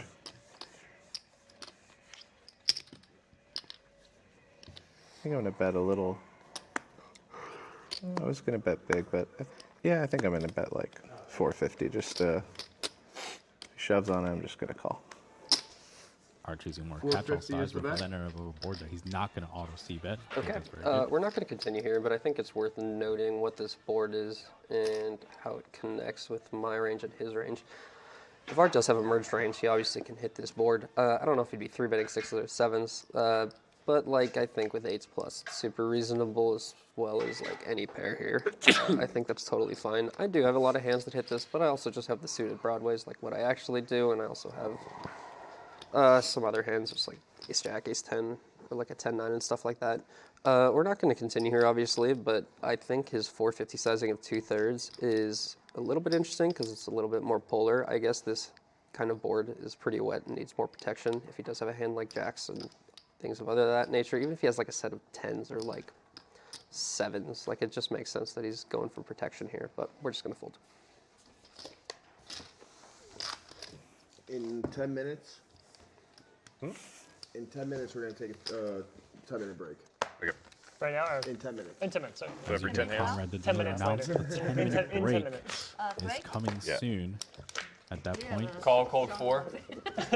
Call cold 4. the action will come to me. Nope. Pains me. If it helped, I did mention Pains me. I Honestly, did mention that you were like really hurt into cold 4. I ejected suited. It's just like the most painful thing. You're just too short. I can't do anything. If I cold call, you just shove. If I cold 4, you just shove. Shot of 50. Like brutal. Yeah. Hey man, you got Jack 10 suited. That hand's good for all in. I mean, You know what I mean? Art opened Jam 15K last time I knew he had Jack 10 suited. That's true. Wait, what's that? There was, We were the playing 1280 was on. 20, 40, 80, 160, 320, 40, 1280. Sure. Oh my gosh. Yeah, Standard, obviously. standard, you know. as one And does. he was in the 20 with the Jack 10 suited. With the 40. 15K. He was in the 40. 40. Call it. Justin just said he's too. Yeah, low. but, 10 big blinds with check the 10? big blind turns over a queen and says, "You want to chop it?" But he hasn't looked yet. He's the older guy. You tell him no? Crazy. And I'm like, "No, man." And then he's like, "I could have another queen," and he did. Ace, king, queen. And we held. That's a great story. Sorry. All right, game on. Sorry, YouTube. No, YouTube enjoyed that one as well as Twitch. All right. Wow, Just had again, this hand. back-to-back aces. Pretty funny. Different suits, I think. Yeah.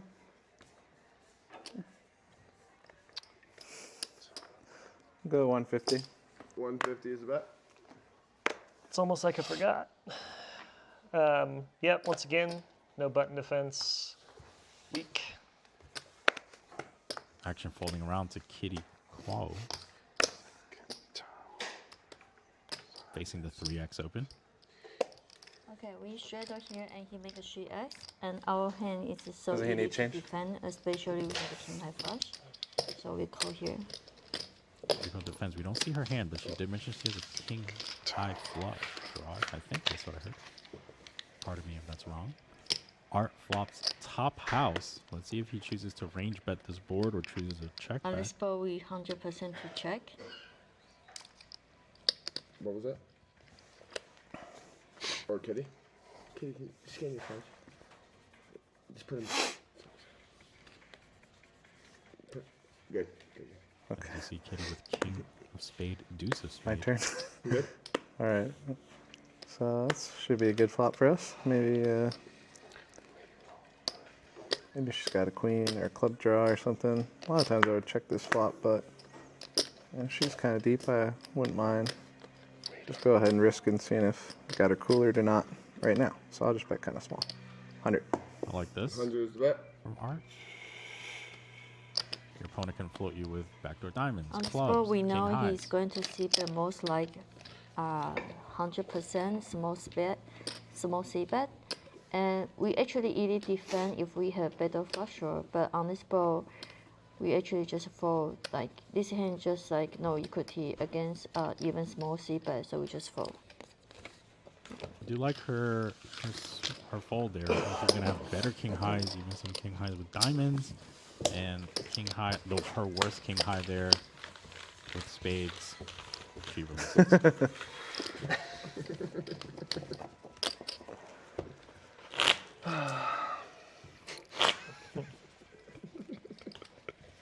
What? I just put your ante out there. You're good.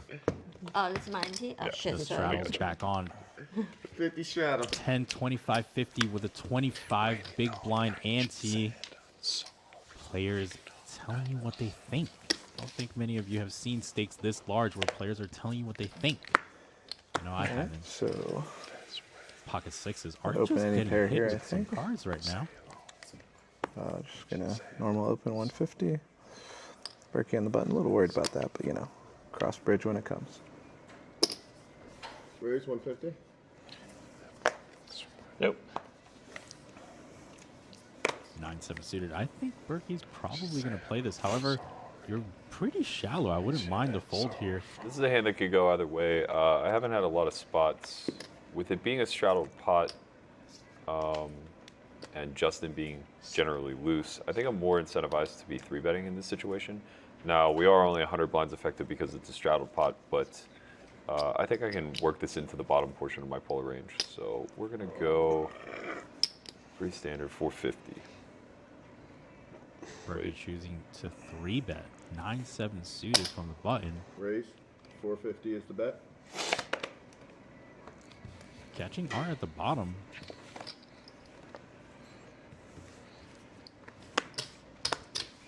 Are in somewhat of a difficult So spot because of 450? the shallowness nature of this hand given the straddle.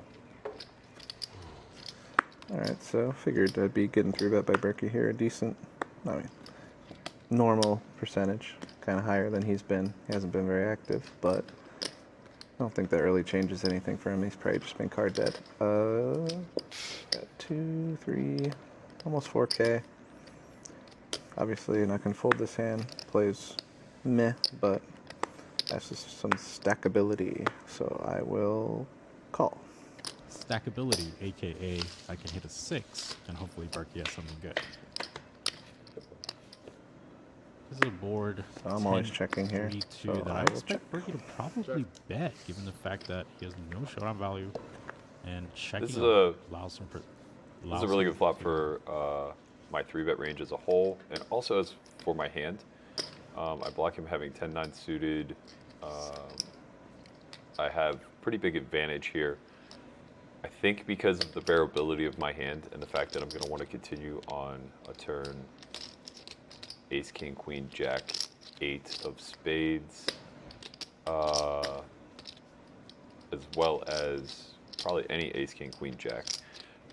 Effectively, just the turn equity distribution favors me pretty significantly. So I'm going to continue with a small bet here, as I would with most of my range, and then be looking to split dependent upon what the turn is.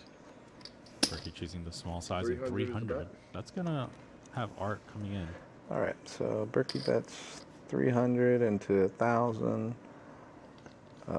Still expect him to have really, really wide. Like basically anything. The only thing I'd expect him to check here is maybe ace king, maybe ace jack. No, probably just nothing. He's just gonna bet everything, and I'm ahead of that, so I should call and then proceed. Bet here. Some players would check raise some hands here, like some 10x's, maybe some auto pairs check like the this, turn. and stack it. Well, stack the 10x's, I mean. Excuse me. Okay, this card's a little bit trickier. The queen of diamonds, queen of spades, queen of clubs are all, well, maybe not the queen of clubs. Queen of diamonds, queen of spades are significantly better for me, as he has less 10x with a flush draw. And at this point, I am trying to apply some pressure to a 10. His ace-high floats will have some backdoor equity here, so specifically ace-jack of hearts, ace-jack of spades, ace-jack of diamonds. All of his ace-queen improves, his king-queen improves.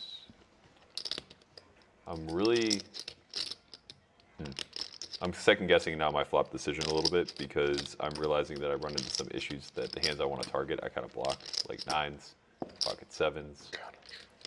I will have fold equity against 4s, 5s, 6s, 8s, the remaining combos of 9s and 7s.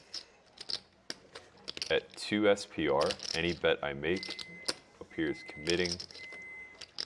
So I think I can go somewhere in the neighborhood of half pot here and just shut down all my bluffs. It's going to suck to a rabbit river with 9 high and not really be able to pull the trigger. But this is kind of the area we got ourselves into by 3-betting too widely. I'm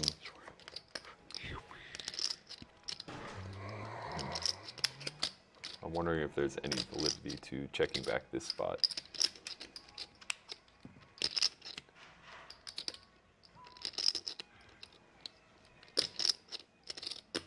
Yeah, I just think it's too much of an equity card for me. I'm just not going to be checking back here very often. So I'm going to go ahead and bet 800.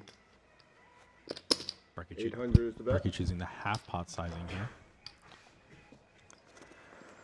All right, so setting up stacks for not the really river, that so good of a turn. I would have very natural definitely liked to see board pairing card, or 7 or lower. Even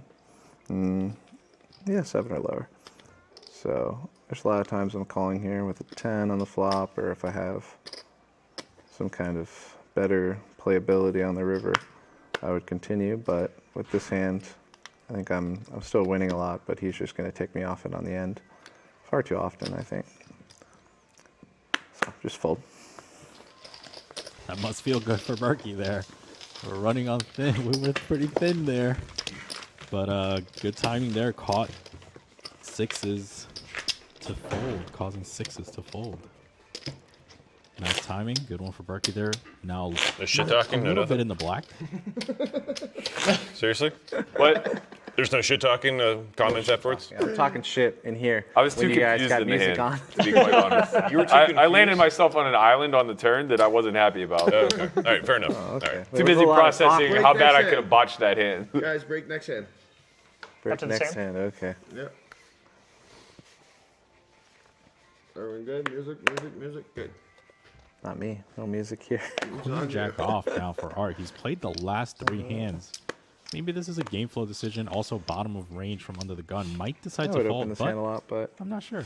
We'll see. I don't know. Not really feeling it. You usually don't feel it after you get bluffed the hand before. I don't know. I don't usually feel it when I get bluffed the hand.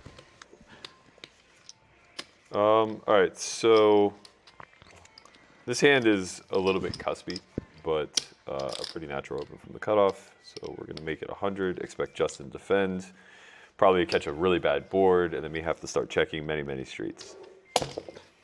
100. 4x from Matt Berkey. Ace-8 offsuit. Ace-deuce off from Colton. Probably going to fold. All right, so I imagine Berkey's going to be opening pretty wide in this cutoff position. He wants to play pot with Justin, who's getting out of line, super reasonable, and I'm on the button, and maybe he doesn't think that I'm going to play back. I would not have a flatting range here against Berkey. I think in this specific setup, it's not the worst thing, because I think Justin's tempted to call a lot, and that's not the worst thing either. But I think I'm much more incentivized to play like a merged range than just 3-bet. I think my range here is probably like Ace-Jack off, Ace-10 suited, or actually every suited ace, King-Jack suited, maybe even King-10 suited, and like a bunch of pairs from 8s up and things like that. Maybe some Queen-Jack suited and stuff like that too, and King-Queen off is reasonable. So we would be 3-betting pretty liberally here, but more so top of the range, and Ace-2 just does not do well against Berkey when he flats, so we fold. Yeah, Colton looking like he's going to 3-bet a very linear range there, 8s plus, King-Queen off, etc. Not have much of a flat range, but Berkey's Ace-deuce a little is bit. pretty easy fold. This would be a pretty obvious 3-bet spot in a lot of situations here, but I actually prefer call. I think he expects 3-betting with this kind of strength, and hopefully we can get some good value on the way through. We just have to be really savvy on the flop and turn going forward. I think we can do that against him. Right. Mix-up call there from Justin. Let's see the flop. Oh, boy. Top pair for Berkey, as well as a board that he deems to be betting on high frequency. And Good now board Justin for me. with middle set. This is probably one of the reasonable spots for me to check back, particularly because the 8 interacts with a lot of the target that I'm going after. My kicker's not so strong that I can expect to never be beaten by Justin's defending range, but also, you know, I would be checking back hands like 9-8 as well. So having a stronger version of that hand, I guess, where the turn distribution around the 9 is favorable to my particular holding, is kind of cool. I do have the 8 of spades as well, which is kind of nice, reducing like the ability for him to turn combo draws. So I'm actually going to go ahead and check this back to protect myself a little bit. Mix-up check back from Berkey. Queen of spades might save him some chips. Obviously a great flop for us. Not the best turn, but it's one of those where I think with him checking back, he's actually showing some reasonable strength, or that he's just checking up, which is fine either way. With the spade hitting the return, I think we should bet a little big here and really like tax him and make him think about like all his marginal like value hands. Checking seems really bad. It seems thin and like way too ambitious, I think, against a guy like Berkey.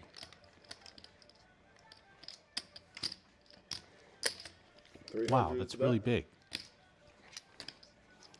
It's like a 1.4x size. Yes, as you hear, Great Torp once again back in the I'm building. back. Pretty interesting spot.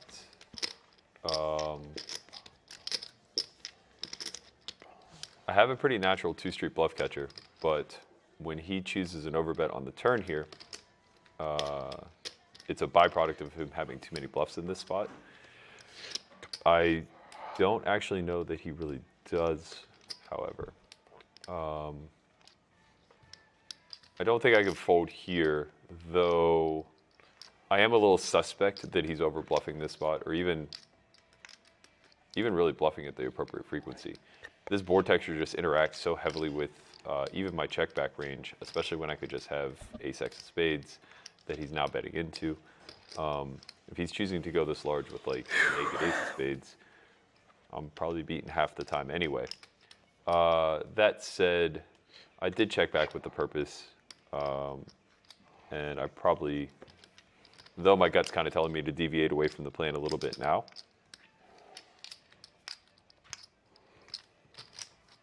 I can't really get past that feeling. Yes, we had this exact conversation His yesterday. bet just isn't in line with a bluff line at all. Agreed, Berkey. It's a max value line, really, and it's imbalanced that way heavily. I actually am changing my decision. I'm going to make an exploitative fold here. This is pretty amazing. Yes. He has I'm an gonna go ahead 8 too. Yes. Hey, he hasn't folded yet. Graphics, go back. To Go me, back. it just seems like he's setting up a target versus a queen. He could be naked here. He could have a hand like Jack 10 of hearts for sure, where he was just one and done kind of thing. But Is he gonna do it? Yeah, he's gonna do it. I'm just not confident. This is enough pretty to do insane. the line Boom. work. No way! What a legend. Don't show. Don't show. Lot to think Oh about. that's gotta feel my good. Folding an god! ace. With a spade. Well, I'm not sure if we can be friends then. With a spade. Oh my god! What a Your hand! size sucks. Well, I Don't know. tell him his size sucks, Bert. Now he's gonna tax you next time for real. Wow, That's feels pretty really badass, good. though. I literally had to call flicked in twice, and then I was just like, Wow! no, this Wow! never a bluff. You did say. I never check back an ace with that board. I decide to. All right, guys. So these players are going to take a break. Remember, Poker Out Loud is pretty taxing. Christian, you've done this for 12 hours straight. You know how much it takes out of you. So we're going to give these players a little bit of time to just relax, go to the bathroom, get some food, get some drinks in them. Everything's some gonna crap be to fine. each other. Talk some shit, play some foosball. In the meantime, while I got you here, we are doing this for 2 more hours, but while I got you here, I want to mention Run It Up Reno number 10. Absolutely. I'm going to be there. Christian Soto's going to be there. That's Matt Berkey's going to be there. We're going to get everyone. Of course, Jason Somerville, the OG of Run It Up Reno. Andrew Yang. He will be there. Did you say Andrew Yang?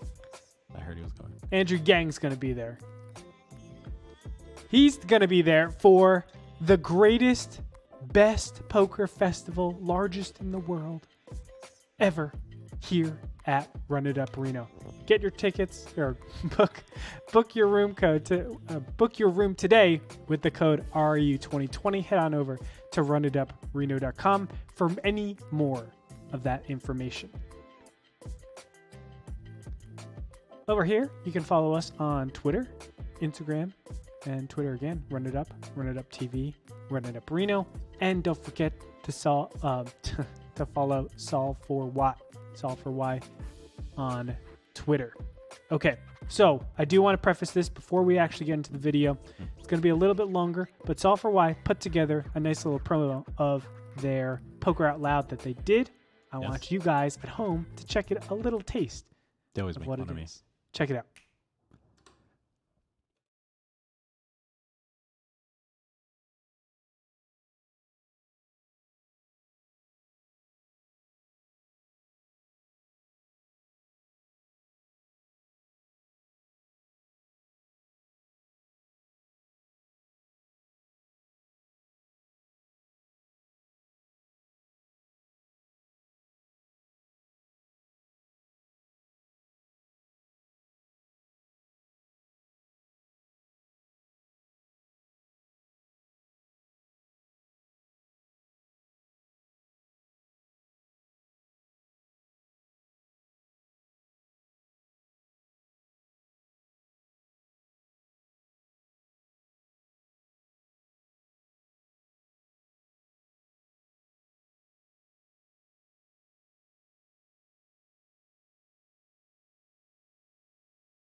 exploitatively. So this is a hand that's a fine fold in theory without me getting exploited, and I'm just going to sort of toe that line for now.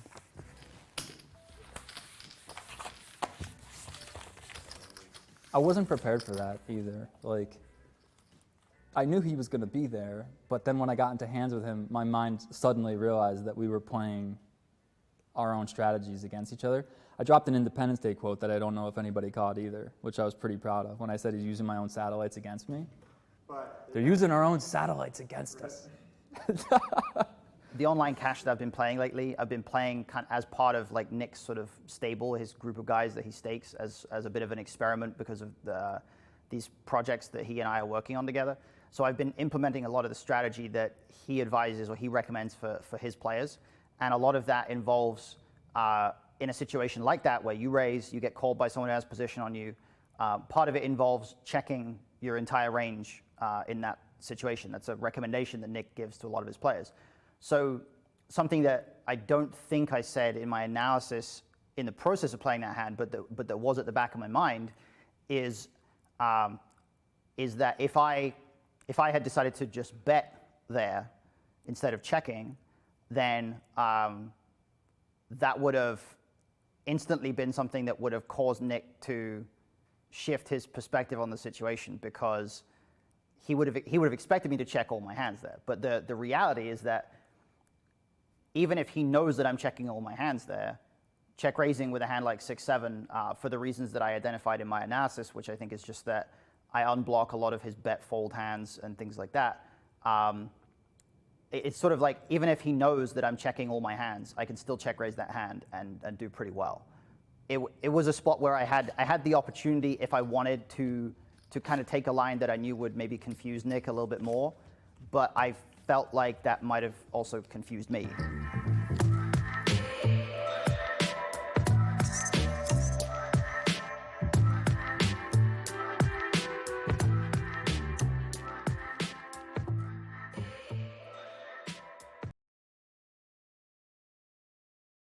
I want to remind you guys, check out the Academy. Solve For Why has 2 academies coming up. April 1st to the 3rd is the first one, right before Run It Up Reno. So you go there, you prep for Run It Up Reno, and then you go slay. When are my days off? You don't have days off, Christian Soto. There's only 2 spots left for the April one, and there are still spots left for the May one, May 18th to the 22nd. That is a big one because it's right before the WSOP. Make sure to book your seats over at tv.solveforwhy.io. You don't even have to put the TV. You don't? Solveforwhy.io. Why was I told TV? I don't know. It works if you put it. That's the struggle. Yeah. All right. Well, we are getting ready to hop back onto the felt.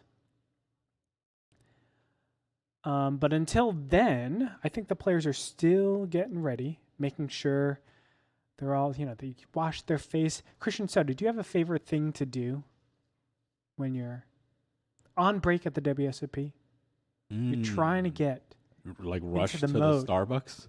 That's what you do? That's usually what's happening. Rush to the Starbucks, try to fade the line. I see. Normally I have my drink on me, so I don't have to worry about that. You're prepared. What I like to do is just kill time a little bit, do something mindless, like head on over to runitupreno.com. I generally book my tickets then. What's your favorite event here on this Run It Up Reno schedule? I mean, there's one clear one, and that's it. It's Tuesday, the 7th, 9 p.m., the karaoke night. Wow. You could sing? No. Okay. No, but I love it. I love it. I'm kind of looking at this group slot pull. That seems That's pretty strong. That's Saturday the 4th. Well, how does that work? Everybody puts in a certain amount of money, and then everybody gets a swing. Wow. It's a lot of fun. On the poker side, the Thursday one, I know you will love that. It's the Thursday Thriller. Yeah, that's a famous long-time OG tournament. You gotta love that. Of course, the main $600 in for $600, out for last year was $47,000. It's pretty good money. Not a bad return on a nice little poker festival. But we got a lot of really cool ones. Like, I think we have, where's the short deck one? I know it's around here. Short deck. Monday the 6th, 5 p.m. It's a short deck murder mystery. What does that mean? You know what a murder mystery is? Normally it's a murder mystery dinner. So we're adding the murder mystery element into the short deck tournament. You guys are talented. Just like 2 games in one. Hey, we put on our pants one leg at a time. Do you know that one? That means like we're all the same? Yeah. Yeah, okay. Yeah. Got it. How about skirts? You got it. Okay, no problem. Yeah, very excited. Go ahead and book your room with RU 2020 over at runituparena.com. Let's go ahead and get onto the floor, see where all the players are at. I don't want to strand you guys on this graphic. I want to see what's going on. Even if they're not ready, it's okay, production. Let's just head in there. Just see that live. Like Who is? this. Oh, we're almost there. Yeah, okay, just who like- are we waiting on? Looks like we're waiting on maybe Art. Okay. That's seat number 6. Yeah, we got a tweet at Art. Get your shit together. Probably meditating in the bathroom. Probably that's one of his favorite things to do. See how many aces he can pull from the deck next break. He's I like his commentary the best, I have to say. It's the most entertaining. I actually walked out. I saw him on break as I was running down to grab a little adult beverage, let's say. And at that point I was like, hey, I think you're pretty funny. Oh, okay. We almost died. Yeah. But it's okay. We survived. But I did say like, hey, you're pretty funny, you're pretty entertaining. And at first, it seemed like he was a little shy, he was like, very mellow, low key. And then, he got a little bit more comfortable, started talking a little crap to his friend Justin, and then all of a sudden we got the little, cross the bridge when it gets there talk. And I think that's pretty good. Pure spiciness. As you see. Out of the 6 players, do you have anybody that you're really keeping your eye on that's like, hey, they impressed me? Are they going to adjust, etc.? Like, let's start with, like, who do you think needs to adjust the most on this table right now? Adjust in... Well, I don't know. I think they're all playing pretty well and pretty solid so far. I'm most interested, I guess, in Kitty Cow's future play. Kuo? Sorry, excuse me. Yeah. All good. Kitty Kuo's future play in how she's going to move forward. Like, we haven't seen a lot, right? We've seen a little bit of those protection bets, and, I want to see how she moves forward in, like, more interesting multi-street play, I would say. But longtime pro, I'm sure she's going to do more than fine. And I want to see some more Justin Young. He's just spicy, man. He's just, what a OG gangster. Do you think anybody's out of their element on this table right now? I know it's tough to say because the sample size is small, but we do get to see what their mindsets are generally. I'm a little surprised with the aces fold. Of course, that's the one hand. That's the one hand that lingers in our minds. But he did have fair explanation. I think he missed one point where simply Justin wouldn't lead all his sets, discounting those sets.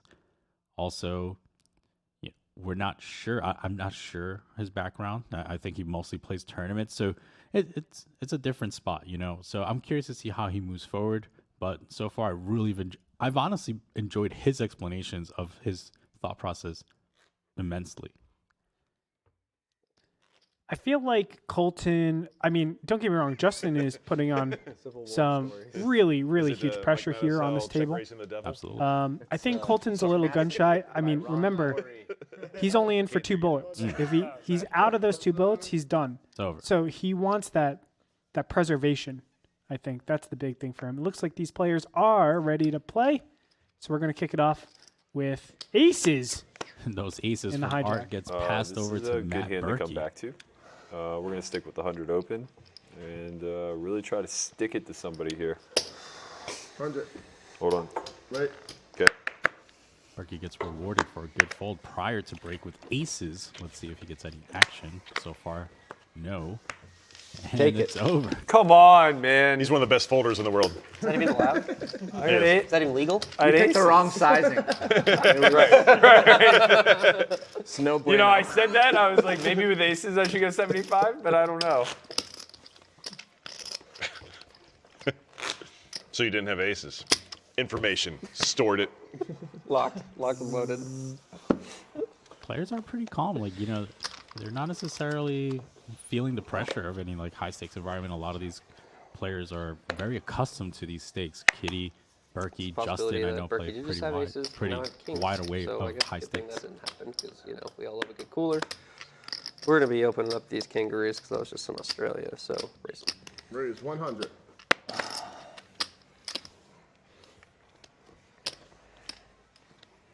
All right, button here. I actually like to call these spots a lot. We're able to rep up the whole board here and actually have a reasonable value. If it comes anything 10 and low, a little ambitious, but we're going to continue. Go. Another ambitious call from Justin, as you heard him. Let's see what Art chooses with nines here. Most players choose to 3-bet this spot. Here. However, he is Someone pretty told me that shallow. once, he's 99, but I don't actually know with if that's Colton. true. But hope he is. Figure Colton's going to be opening pretty wide because he figures Justin's not really going to 3-bet him, so he can get away with a little bit more. And since Justin did call and I want to squeeze him out a decent amount, I'm just going to take this hand and make it 500. 500 is the bet. So Art's 3-betting here, and that's probably going to mean he's raise calling versus Colton. Okay, so this is a fantastic site. It looks like Art's just like putting on the squeeze, and so it's going to look like we're just going to put on the re-squeeze, which is just like a fantastic thing. Thing is, we can't really 4-bet without going all in because we only have 2150 or so in our stack, and if we just raise to like 1100, we put in half of our stack, and it's a little bit silly. I'm tempted to think Art has a pretty strong hand, just because Justin is flatting the button.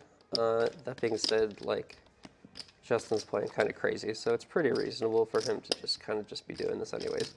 Anyways, we only really have one sizing here, and that's all in. We're gonna double check our suits. We have the club and the diamond, so we're hoping that the club and the diamond work for us.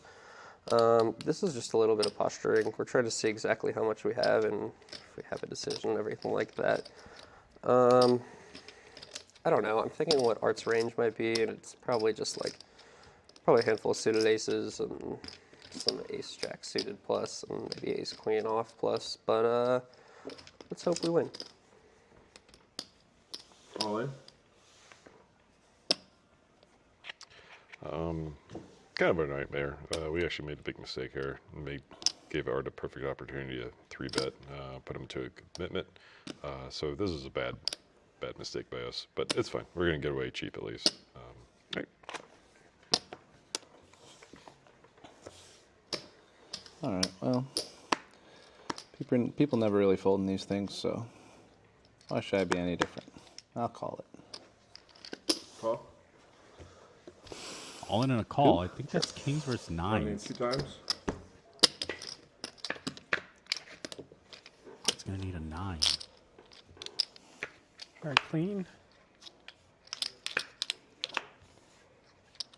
All right. I have a good record of winning the first one. I don't have a good record of winning the second one. This is true. I can actually. Can you vouch for that one? I can vouch for that. You can vouch for that one. I do like that this. 7 or a 9 on the river. Ruh-roh. Oh. No, that's Boom. Colton. How much does he want? 15,000. Oh, how much can I pay him? Oh, probably less.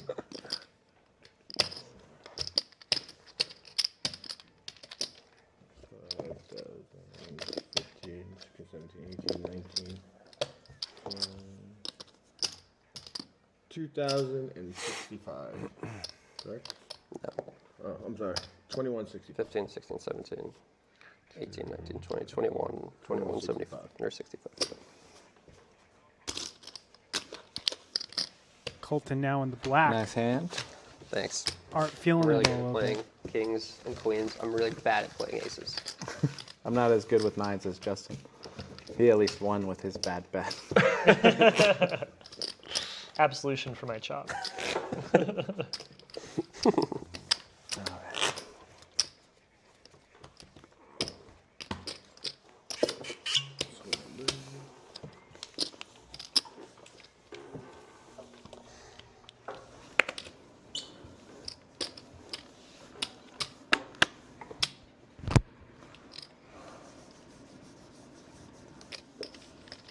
our hand is strong enough to open, and on this position, I like a 3x. I risk 75.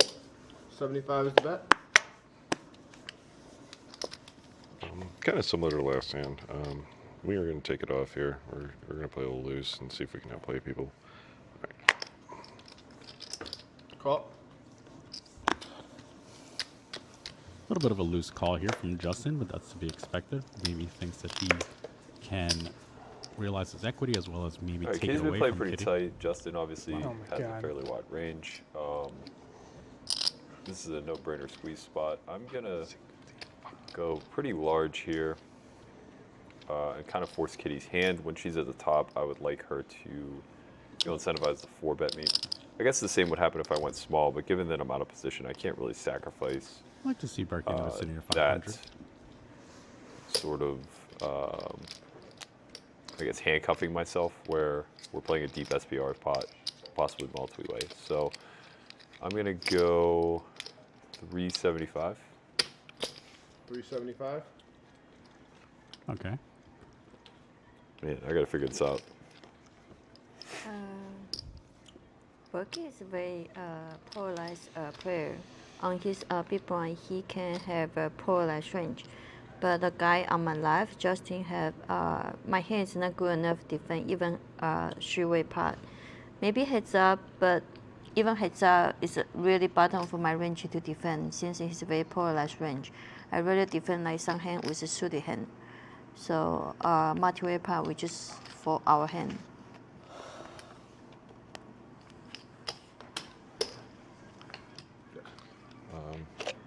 So not exactly what we're hoping for. I am considering trying to bail ourselves out here, and I think we're going to. Berkey had a really good spot to squeeze, and our hand is actually reasonable post flop, but it's certainly not good. But we're going to see what happens here. I know we don't have the best reputation, but That's an understatement, Justin. That's for sure. But he makes it happen. Wow. Whoa. 1100. 1100. This isn't going to work. One, Berkey has aces. That's for sure. Also, like, that So candidate. this is kind of the hope not great. to induce a bit of an overplay. When I choose these larger sizes, it's going to be in line with what I would do with my bluffs, first of all. Secondly, it puts more money in the pot for my opponent to attempt to take away. Even if his 4-bet frequency is the same versus a small size than a big, this sets up a situation where SPR is much, much lower, and when we're at the top, that's a pretty favorable thing. So I have a couple of options here. I think I had 5,600 to start the hand. So this is representing about 20% of my stack. I don't really think I can click. I could probably only shove or call. Calling's kind of nice, but I don't want to lose value the times that he has queens or jacks that he's potentially going to stack off with. And I don't really want to let ace-queen over-realize, given his positional edge here. I'm just trying to think if there's a size I can make it that is inducing. Really It looks difficult like I off still the stack potentially have size fold to make an equity. inducing size. I think that size is probably somewhere less than 2K, and since clicking isn't really going to get it done, I am just going to trust that I'm in a cooler spot here, and one of us is going to get shipped the big pot. Or he has jack 8 offsuit, Berkey. Let me just make sure calling's not really an option. So if I were to call, there would be 2,300 in the pot. I would have 4,500 back. A little bit awkward. I would probably see the river far too frequently without being all in that situation. So I'm going to go for it here. I'm all in.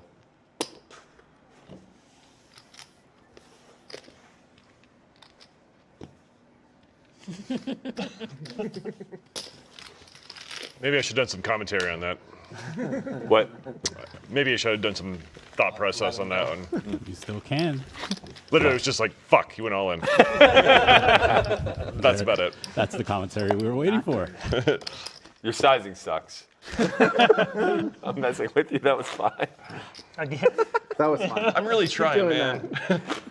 Keep doing the one where you put in 1100 and fold, and stop doing the one where you put in 300 and Berkey.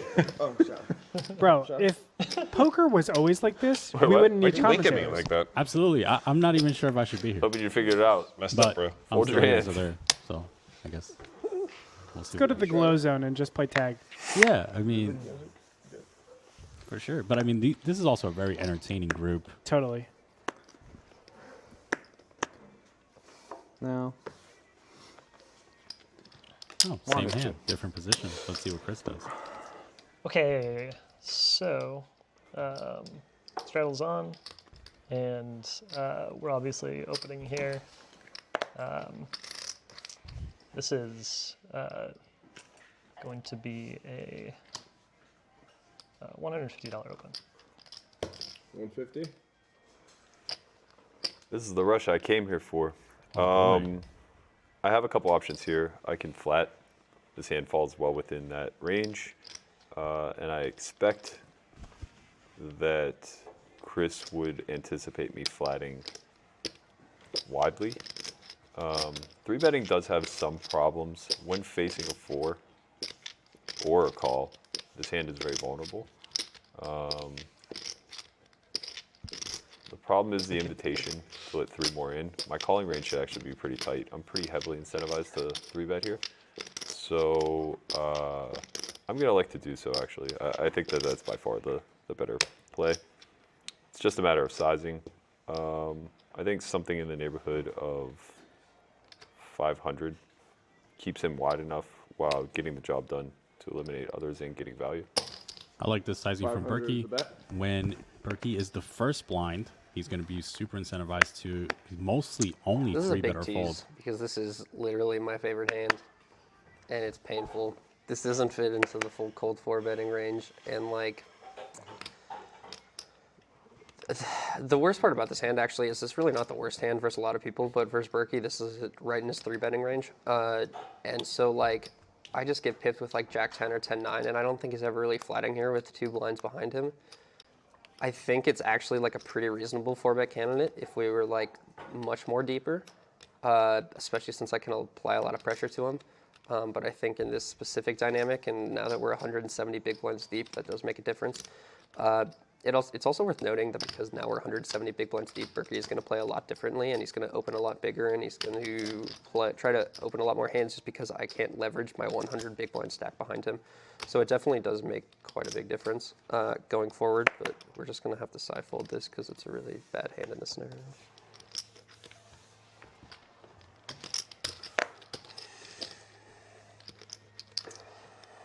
Okay, in this formation, we've got my receive range is really wide, obviously. Small blind 3-bet contains a lot of cards that have us dominated, but I think just the positional advantage way over Matt and his tendency to play fairly aggressive when we flop really well could kind of put us in a spot where we could play a larger size pot.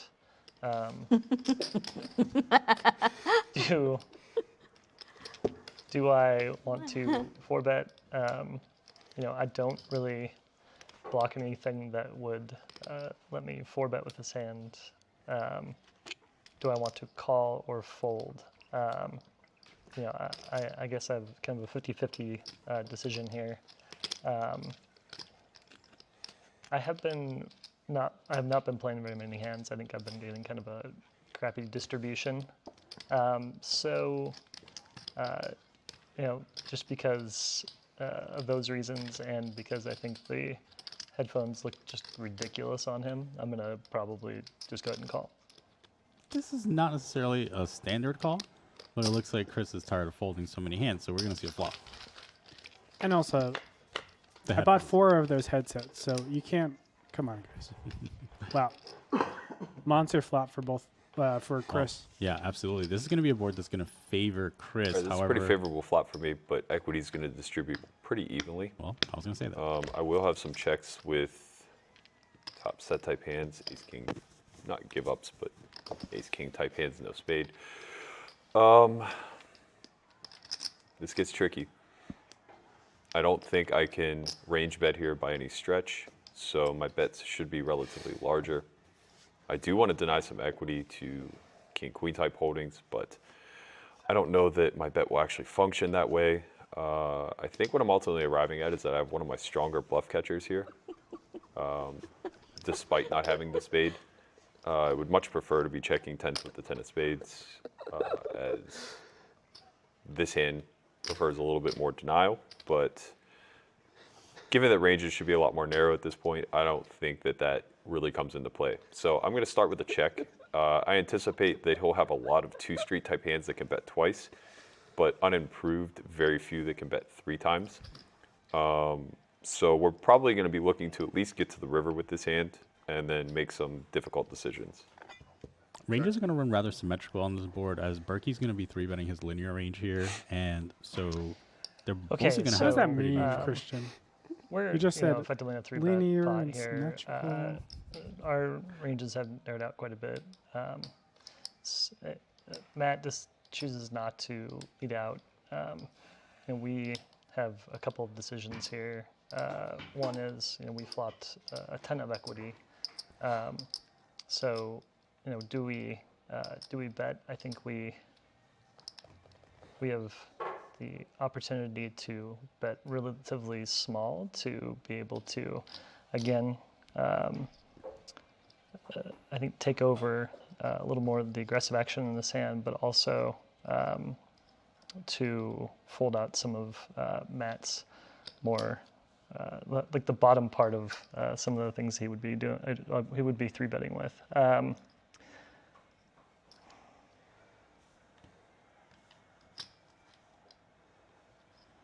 Effectively in a $1,200 pot, I'm going to do somewhere around 30%, and then kind of see how Matt reacts and see how we progress on the turn. Is this a hand that I would go with in this this formation? I think it is.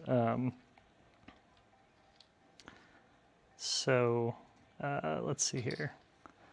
I'm going to go 375. It's pretty interesting. I guess he's targeting Berkey's ace-king, ace-queen is region.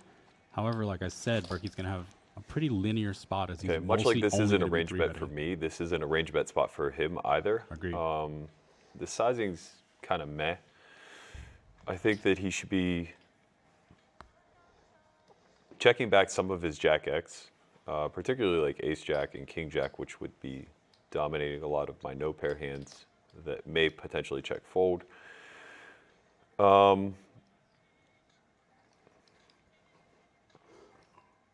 King Queen can bet here some of the time for sure. Queen 10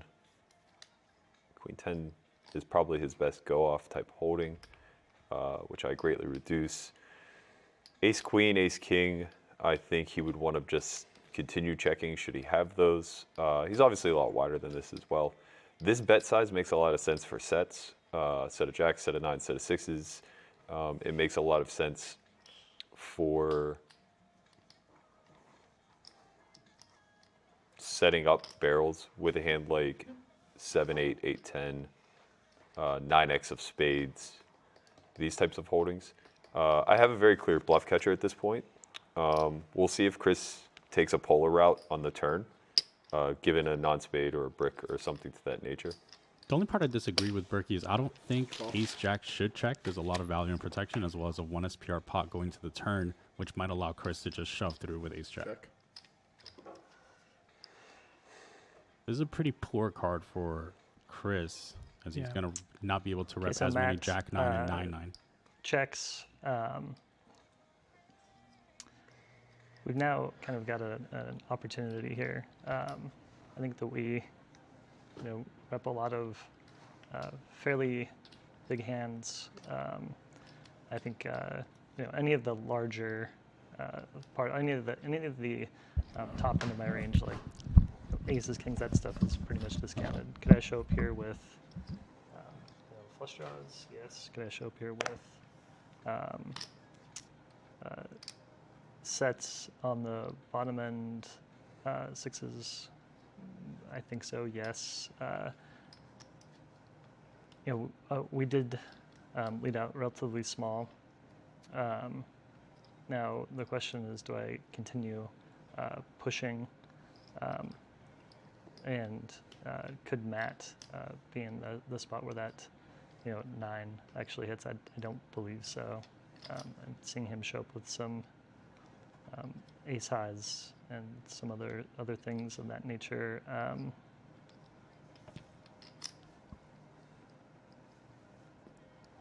I don't think we should take our foot off the gas, though. I think we still have a ton of equity here, and the question is, do I go with more of a polarized betting range and sort of really bet large on this turn, or do I could also check behind and just try to realize with a queen hitting or another spade. I do like the idea of more aggressive action, and so I'm probably going to go with more of a middling bet, and we're going to look at something in the neighborhood of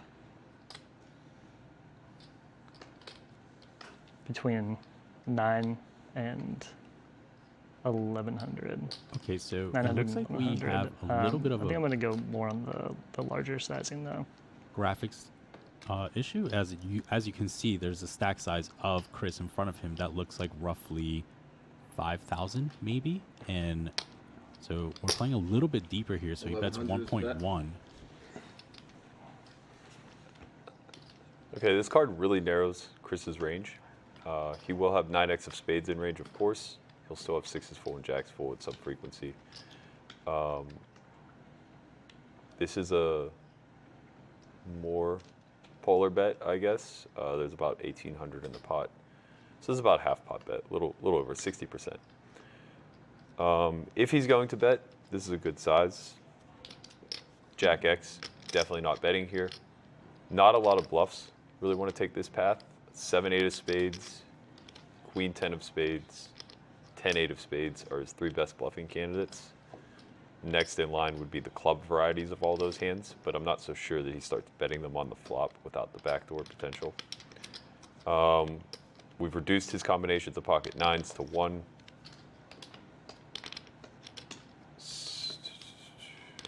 Jacks and 6s still likely, so he has like 7 full houses. He probably has,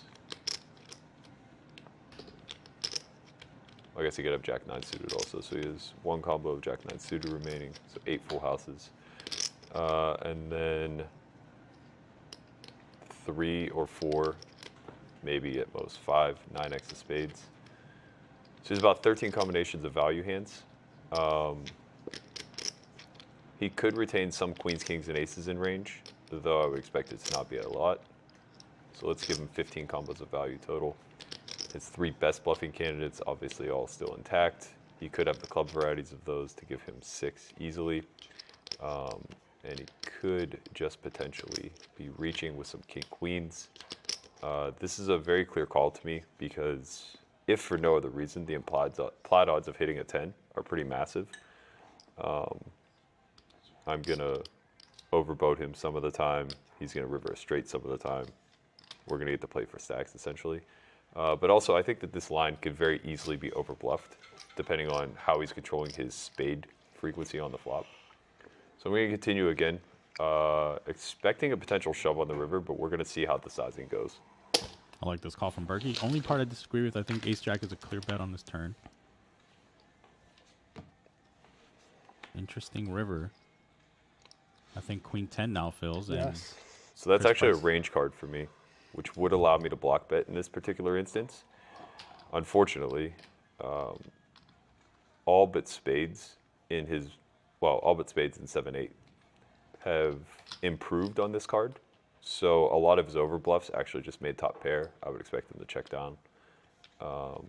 And his queen 10 has just made a straight, et cetera, et cetera. So I could potentially get semi-overbluffed here on the river if he just rips it with all of his busted flush draws. But I don't expect that's going to happen, as I do have a lot of king X coverage, and he should expect some calls. So I'm going to check and fold to any bet here. Well, Chris, this is your moment. Yep. Okay, so the king coming in here obviously is not 100% what we were hoping for, and I think that we have a couple of options here. We could pull out on a lot of our missed flush draws, or we simply kind of give up at the tail end of this. I think that Matt, would he be folding out some of his pairs and larger pairs that he could wake up with? Yes, definitely. But I think he has a pretty high tolerance for probably any bet I would put in here with those types of hands. Remember, you have queen So I think, unfortunately, we just have Remember, you can have queen 10. a give up on the end here.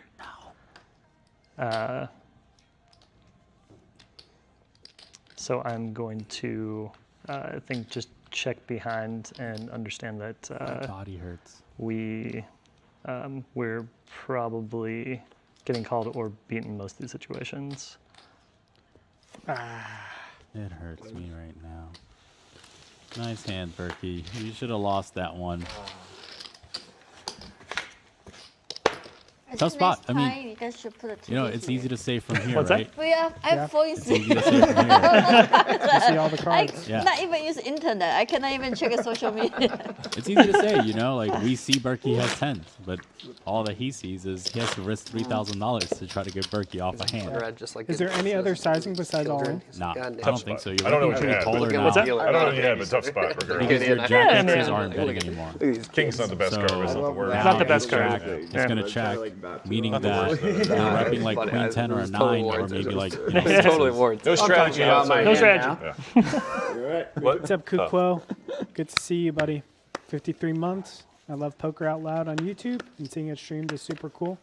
Glad you guys are here on the Run It Up channel. I'm glad you guys are out there on the Solve For Why channel as well.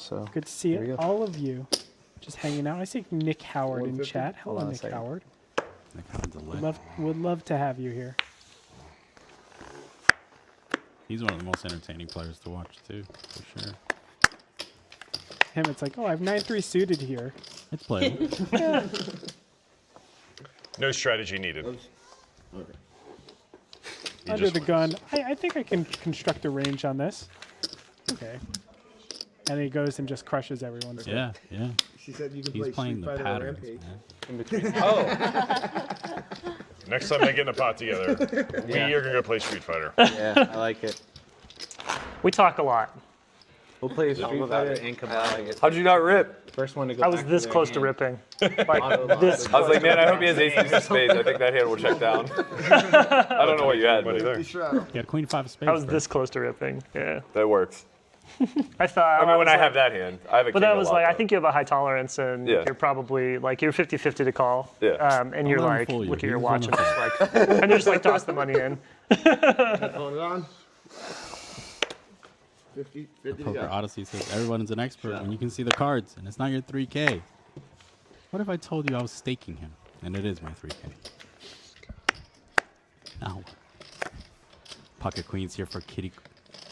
Whoa. We are the small blind, and this is Shadow, so I normally raise 4x, so it'll be 200.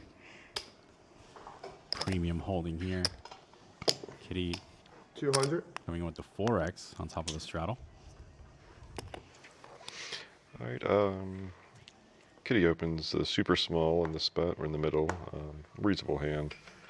I think just call. It might allow Art to squeeze some here, but Kitty's been so tight, I don't think he'll do it without it.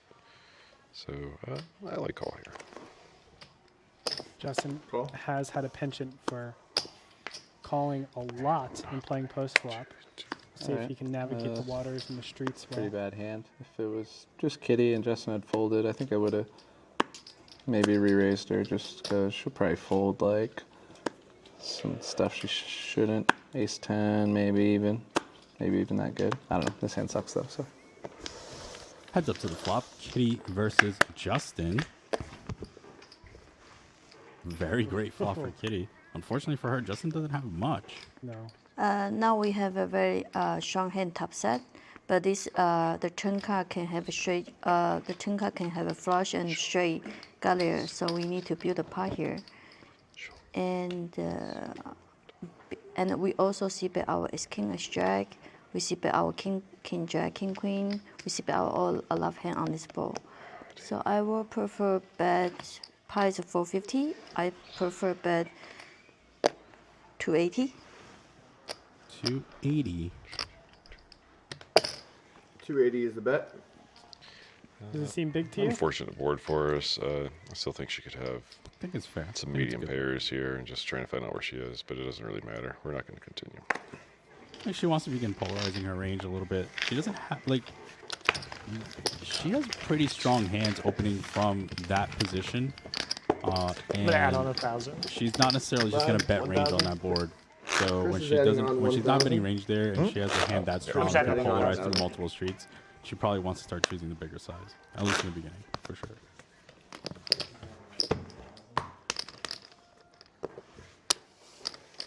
Kitty has been playing pretty snug. You can see that Justin and Art have really identified that and adjusted accordingly. I like. She just hasn't got many hands, you know? Yeah, totally. And when she does have a marginal hand, she normally gets 3-bet. These guys are super aggro. I don't mind her style. Holding the 10-7 suited. Queen jack offsuit hand on the button is definitely open range. And we are raised 3x. We don't need it for x, so we'll raise 75. 75 is the bet. Staring it open here from Kitty. Yep. Whoa. Queen of diamonds. Jack Could of get hearts. creative here. No real reason. We don't have the best reputation right now. Kind of looking for a hand to play aggressively. We can have the toppest part of our range. So Justin very aware of how the players perceive him. This is the second time Justin has mentioned his reputation. she's tight, but she knows she's tight, so Thanks. she would still open wide on the button. And I don't fold suited cards to the big blind too often. So here we go. She's tight, so I call 10-7. Thank you. Thank you. The real question, will Justin's reputation ever recover? He's going to have to show a couple good On hands. this board, we definitely see bet out of range. And we semi-bluff here. And we will like bet big here. So we bet 175.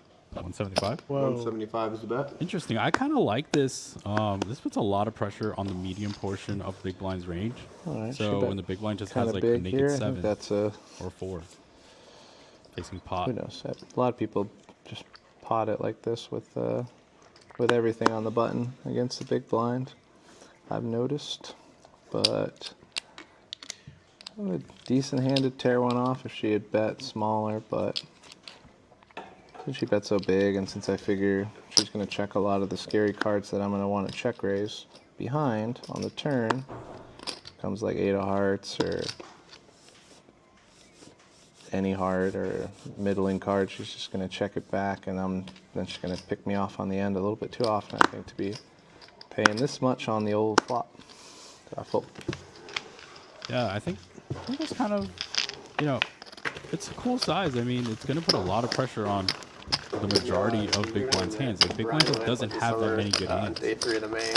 So when she chooses that polarized size in there, the bubble. Oh, really? Yeah, Who was Jack Queens? Queens. Yeah. Who did you have it? No, I never had it. I didn't have it the entire time. I had like Jack 10. I had like Jack 8 offsuit. Like, It was like you guys talked about it in your podcast. And I was like, oh, that's me. It was like I was like, that's me. I was like, I was the one abusing the bluff. It was like a 15,000x return for him. So he was just oh, like, for sure. Oh, 100%. 100%. It was just Thank super you. funny. Thank you.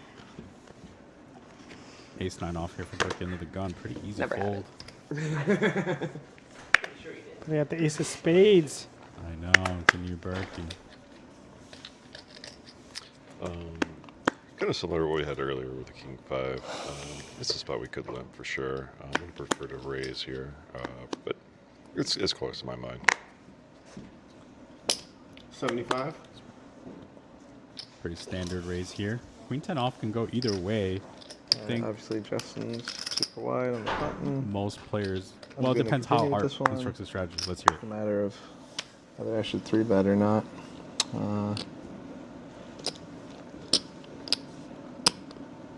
Yeah, I think 3-betting's good. Justin calls 3-bets a lot. He doesn't 4-bet too often, and this way I can push out the big blind with whatever cheese he has.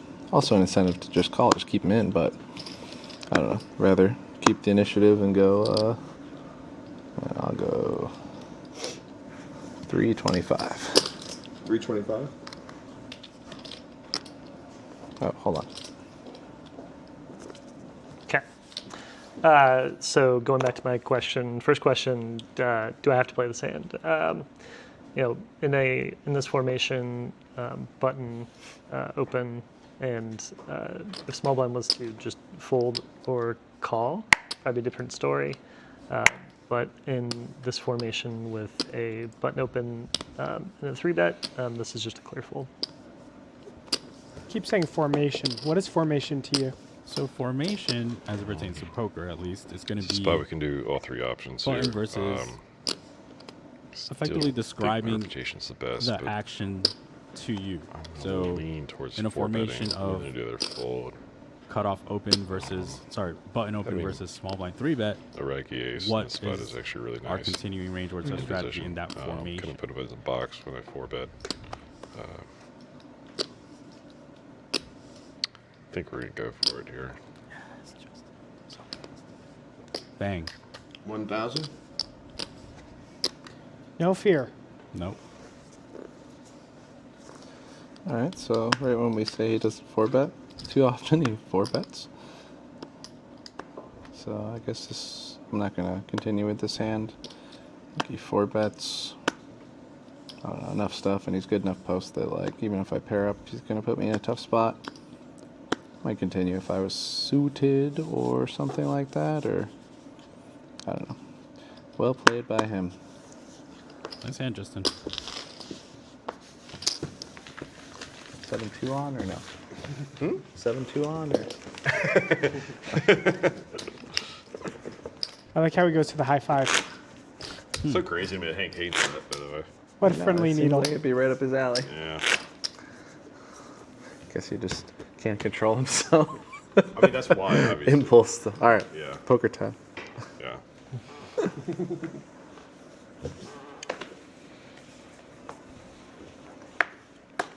Poker Odyssey asking, how do I like that candidate? I think that obviously it's an overbluff, but it's a spot where if he deems that Art is taking the spot too often, 75 with a no flat strategy, then he's overbluffing, and I think it can work. A good time. Okay, so button open 75. This is going to fall into either a 3-bet or fold. I'm going to opt for, of course, once again, the aggressive action. So we're going to size it just a little bit and make it something like, I think 300 even. And really, I think Berkey's basically folding, and then we'll see kind of what happens here afterwards. 300 from Chris Price. Another 3-bet from the small blind. Let's see what Berkey. I think Berkey has a pretty good candidate to cold 4 here. Fuck this guy, bro. I agree. These small sizes. Actually, this size is fine, to be quite honest. But I have a really good 4-bet candidate for such an aggressive formation. This serves me pretty well as one of my bluffs. Particularly in a cold force situation, I would probably be hesitant to do this with like a suited wheel ace. I prefer to have a double blocking hand like this. I think I can 4-bet pretty small here, as I get to play an in-position pot against Chris when it's all said and done. I'm going to go 2.5x to 750. Let me make sure stacks are appropriate for this. So he has... So I know Berkey said that he has a double blocker. However, I think the 10 in his hand is actually kind of an anti-blocker, where he is blocking portions of the range that Chris has that folds. So when he has hands like Queen 10 suited, 10-9 suited, Jack 10 suited, all these hands that 3-bet fold, they mostly contain a 10. So the 10 actually becomes a negative card and an anti-blocker in the cold 4-bet formation. All right, so I forgot to say, like, while I'm opening, but might have actually influenced the hand that I just quick opened. You know, and I got nothing to say about it. I mean, it's not a bad hand. I might have 4-bet myself if got back to me, not good enough to call. Can get him to fold some of the better kings that he might 3-bet with, or even some pairs maybe. Also, really small size from Berkey. I'm very curious why he chose this sizing. I don't think Chris can fold to this. Let's see. Okay, this is not what we wanted. We wanted to be playing Street Fighter instead of doing this. Obviously, we're not going to be calling here. Wow, I'm really surprised. Matt's relatively pulled, and his 4-bet range is just like crushing this hand. So we're definitely just folding out. Wow, I'm really surprised. You're getting a really good price. It was $450 more. Wow, I mean, if you could get it through for $450, I was shivering. I was afraid you were gonna think I was weak. What a No, you were not shivering. I'm literally shivering. Are you? What a cheap price. No, you're to not. Get My that done. titties are bouncing. I don't believe that one bit. I'm cold, man. I was a little bit surprised there. Risk $750 to win. You bring a card? First one was right Around there. like I'm gonna need a 400? little splash. Yeah. list. 425? Yeah. Something like that? Second game, Yeah, just gave it to that me. was. I think you should just call. Like, it's $450. Like, Man, yeah, it this is doesn't way feel around. good. You're out of position in a 4-bet pot with Trying 10 to find high. 1995. We But got you're to just fight. getting such a sick price, Yeah. and at that point, you just take it. Who went with Ryu? I was born in I think 1995. Berkey made a so. Yeah, slight that's why error I there, won, by the way. but he made it. Ryu. Me. Smart choice. Yeah. He was always my favorite. The Hadouken, sir. We can also next break, if there's one more, do a short tournament. I mean, Or money. if money's involved. All right, me and Kitty versus the field. We got it. I bet on that. Yeah, says the guy who was probably like in his upper teens whenever it came out. I mean, I definitely put some money on it. I definitely put money on it. I can only remember a few moves. I can remember the Hadouken, they do a kick, right? Yeah. Like You whirlwind can kick. give me You any can do character like you want. helicopter kip. You take any character you want. Wait, what? You guys all do a choose which helicopter character kick. I get. Yeah, Played like twice in my life. I think the actions for those moves on Ryu are the same for like all the characters, where they have a certain punch and a certain kick. Yeah, it's pretty close. Like the Semicircle down for it, like semicircle. like, Yeah. And then double semicircle. like there's a Who's couple on of them the that like pitch? all you have to do is like just Who is the rapid person punch doing like the certain pitch? ones. They'll just Oh yeah, the Chun-Li the and, sumo like, wrestler. yeah. yeah. Chun-Li too. Small. Yeah. The pitch. Oh, So I believe in Street Fighter 2, the Hadouken comes out a little bit It was the wrong faster for deck? you. No, the That patch. was card 3 smart. to 8 frames And it's faster. like Yeah, playing Conor on main broke event, it. so it's like Kitty wants to know about who does our patch. It's so ugly. It's so You don't like it? Oh, wow. Well, now I'm not gonna tell you. She's trying to get her patchmaker in there. Can She you knows. ask me the opinion this time? What do you want to see different? I mean, it's so small and like, it's like, yeah. And they're not subtle. big either. Subtle. Well, yeah, Small and it's, not big. It's long. Subtle, I baby. You mean, need to pay me so much money to wear this shit. Kitty throwing down the shade. How I'm you sorry. feel about that? Oh, wow. love That was just a big blind. I love All it. right, Button did move. I guess. Yeah, right. Just move the button. How much you yeah. want? Cards are fine. I like this I better. haven't looked. All right, It feels guys. better to me. No, still play. Missed I you? did. Still play. I saw. Okay. All right, missed you. Yeah, that's fine by me. Oh, okay. That's the quickest hand we've played. Okay, fine. That is. I know that, like, and as you get more comfortable, they just extend out. Now, what happened to the last one? I'm just more curious. Actually, don't tell me. It'll just ruin things. Last one? It the ended last time we 3-flop. played. Oh, the one with Berkey and I? Yeah. It was I thought he opened, but maybe not. Oh, the one with the three bets. Oh yeah, it went open 3-4. Oh, full They don't fold. want me in any Oh, pots. wag, But wag. no, I have like a say weird wag, feeling wag? that I'm getting a 4-bet in that I just in had that to say that. formation regardless. You did not just have it. All right. All right, hold on. Let me put the music back on. Oh yeah, music. Music. Yeah. Come on, pocket aces. Didn't work. So a little bit of a card error. And we got that fixed up. That was why we had the delay. Hey. We have got it. So obviously we're opening. I'm going to open just a tiny bit larger than I have been for no reason other than just mixing up my sizing. 175 here.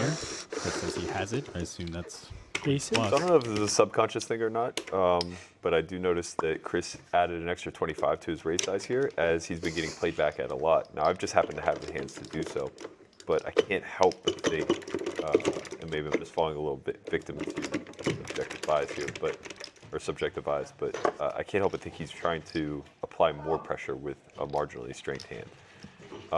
My hand could go either way. Well, it could go all three ways, really, but I'm not folding. So it could go either way between a 3-bet and a call. I think I'm actually going to elect to mix in a call here. I'd prefer to be 3-betting something more in the line of King-8 suited. And I'm not really overly concerned with the players behind me. Since my hand's so shitty, if I get squeezed, it's an easy fold. And if they come along, I will have post-flop playability. 1-7. Oh.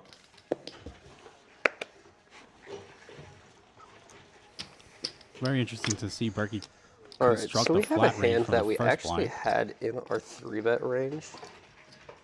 I'm a little bit intrigued with Berkey flatting. It kind of feels like he's enticing for something to happen. But even if I 3-bet, I just don't see him folding. The thing is, we're at least in position, and we have a hand that plays super well.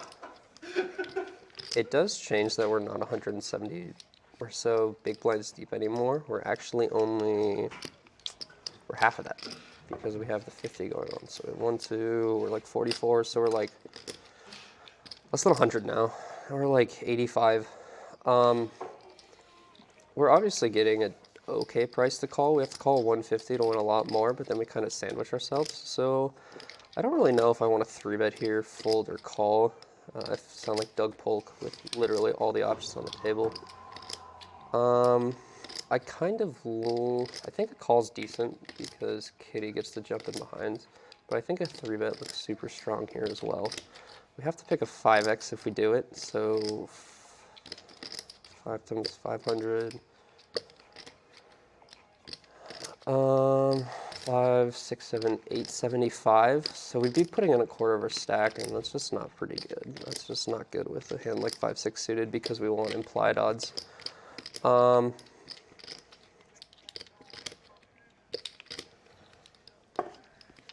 think Berkey's range is pretty weird and strong here.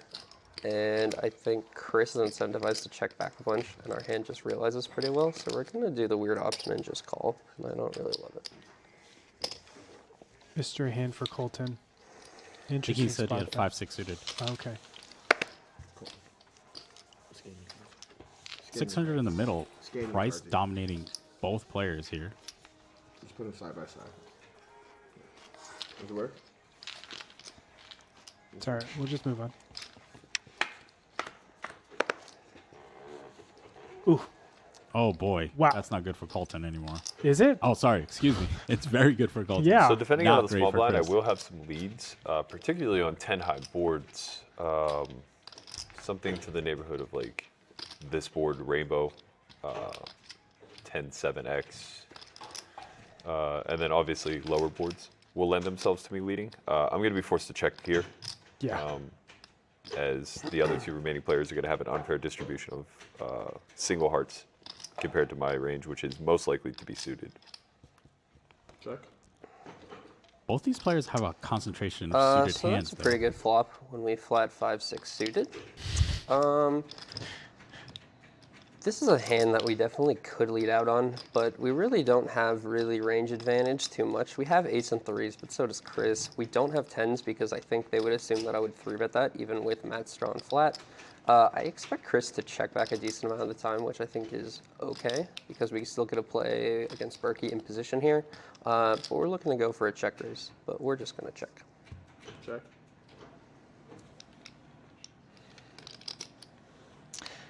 Okay, so monotone board, not amazing, but at the same time, not terrible as well. It's completely plausible. I have no hearts in hand, obviously, because there's 10 hearts on the board. I definitely want to charge the single hearts to want to charge them to continue. So we're going to, we're not going to pull out here, but we're definitely going to see if we can't fold out some of the like 2 over 1 heart type of combinations. It's we're in a $575, $600 pot, so I'm gonna go ahead and bet a little bit on the larger side. We're gonna go 425.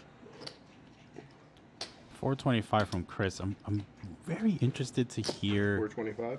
Like some really great players, like if they were to see this spot, like both Berkey and Colton have such a high concentration of suited hands here, and the button doesn't, right? The button's opening like a lot of offsuit sizing. hands. So it's interesting how he should be betting his range. From a button to open range, it's so wide. Maybe I'll see Berkey to talk about it. Feels tragic.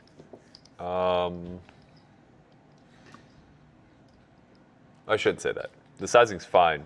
It's just a difficult frequency to control. Chris is going to want to have a fair amount of bets here. He's going to have a lot of single heart hands. He's going to have a lot of 1 pair hands that he wants to bet for protection. When he chooses this size, all of his protected bets, or bets for protection, I should say, kind of go out the window. We're looking at 600 in the pot. He's betting 425. So this is large. This is repping a more narrow range for sure. I'm going to have a fold with my middle pair. I would expect him to show up with a lot of over bluffs here, a lot of naked hearts, Jack 9 with the Jack of Hearts, something to that nature. And then maybe the occasional set where he's just trying to blow up the pot 3 ways and play for a big one.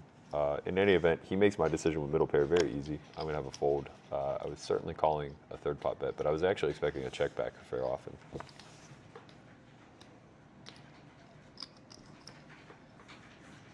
Okay, so Chris decided to go really big here, and that leads me to think that his hand wants a lot of protection. We're looking at like blackjacks. He's going like pretty polar on this board, which like I think is reasonable because it's monotone, and he gets to apply a lot of pressure. Matt and I are really not going to have too many offsuit hands just because we're going to 3-bet those pre-flop. I really don't have much just ace-x with the ace of hearts. So initially I was thinking of check raising, but now I'm thinking of just check calling and then letting him barrel and then check raising the turn. There's a lot of bad turn cards for us that we can obviously slow down on too. But like, there's a lot of really good turn cards too. That being said, like, let's think about if like a jack, queen, king, or ace comes. Let's just say a king comes, like an offsuit king. I don't think Chris is actually going to slow down. I think an offsuit ace makes a lot of sense that he would slow down, and maybe a queen that he would slow down, but I think otherwise, actually, he's just going to keep barreling. So there's really not too many bad turn cards. There's like hearts that are bad for us, and we obviously don't really want the board to pair, but there's a decent amount of turn cards for us. He also sized really big, and if we call, there's already 600 in the pot. He makes it 425, so we just add up 850 and 6. So we're looking at 1425, and then we have a really good check raise size. It's also a reasonable possibility for us, though, right now to make this like 1300 and then just jam on the turn, and that's actually pretty appealing as well. That being said, I see Chris double barreling a lot more with like his ace of hearts and stuff like that. I don't know if he would ever just like check back like ace king with the ace of hearts, but I also think he would size down just because he has a ton of equity. So I'm pretty on the fence about what I want to do, whether I want to raise or whether I want to call. That being said, the monotone does help us a bunch, and sets are just going to stick it in, and like ace of hearts might just stick it in too. So I'm leaning towards a check raise now. We're probably just going to 3x it a bit more and then jam most turns. So let's make it 1250. How do you feel about that? Do you like raising here? I think it's okay. I think both plays are very reasonable, as Colton said. I think fairly often, like, if he thinks that ace of hearts is just piling through, then yeah. So, not entirely like shocked to see a check raise here. Definitely shows incredibly strong, but I don't think this is something we can necessarily just like fold out. Straight draws with a flush potential definitely here. When Berkey flats, a lot of hands come along. 9 Jack sticks out in my mind, obviously, with a heart, but it definitely seems unlikely that we're up against just a flush out of the gate. We have a couple options. I think if I come back and raise, definitely looks incredibly strong. But then I end up folding out large parts of what I have dominated, especially with so many favorable turn cards for us. I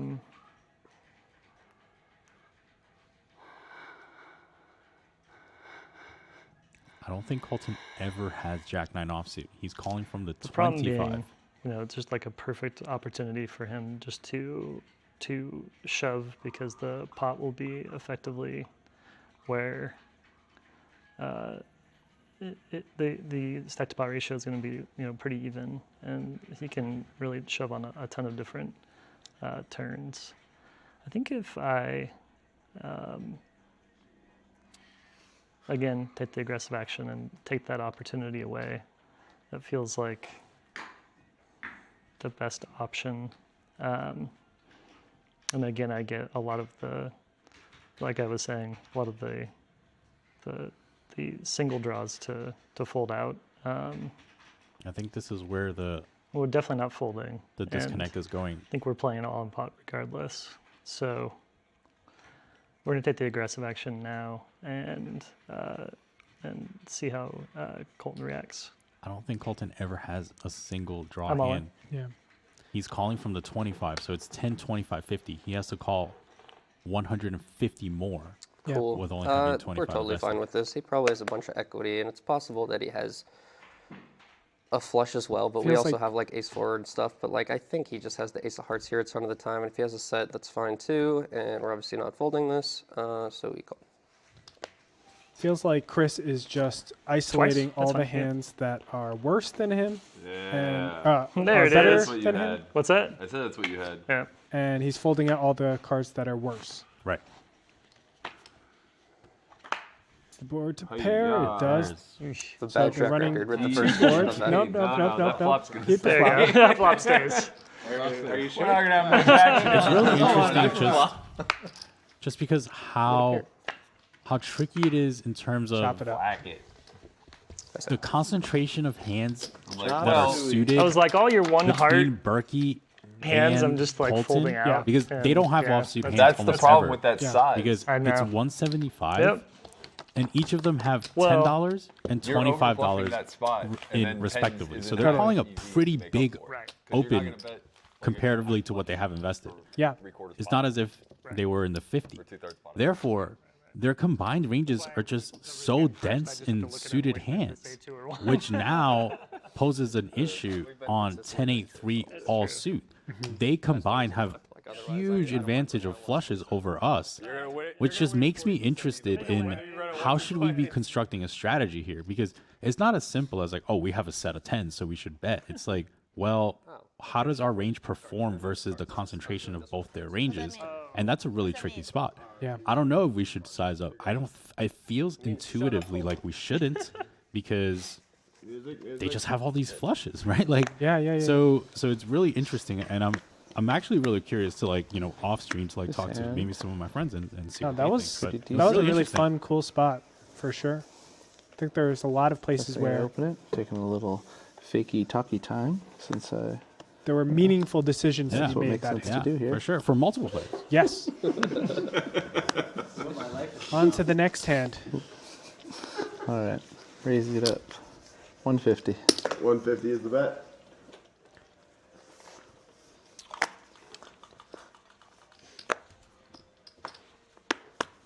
Now the players are beginning to start a little bit of a level. Splash a little bit they're here with Art. talking This is a great hand to be to peeling on the button, but short to hand. rep as I if like they it. have more of a hand, more of a decision. You know, it's interesting how it develops. A little bit of a loose call here from Berkey, Queen 10 offsuit, but let's I'm going to go and raise from let's Art. see what happens. Button called by Berkey. This is a pretty reasonable spot to call. Not much else to do here. Justin loves to get in there. He is in the big blind. We go to a flop. King 8 deuce, 3-way. Curious to see how Art constructs here. Some players might check, some players might just bet Okay, range, this especially flop. something like this. If I bet into 2 people, looks stronger than what I need it to look like, and you know, I want to let Jack 10, Ace Jack, all that kind of stuff catch up with like a middling card on the turn, or maybe start to pick off bluffs or get value on the turn. We'll see what Berkey does when I check to him. Check. Check.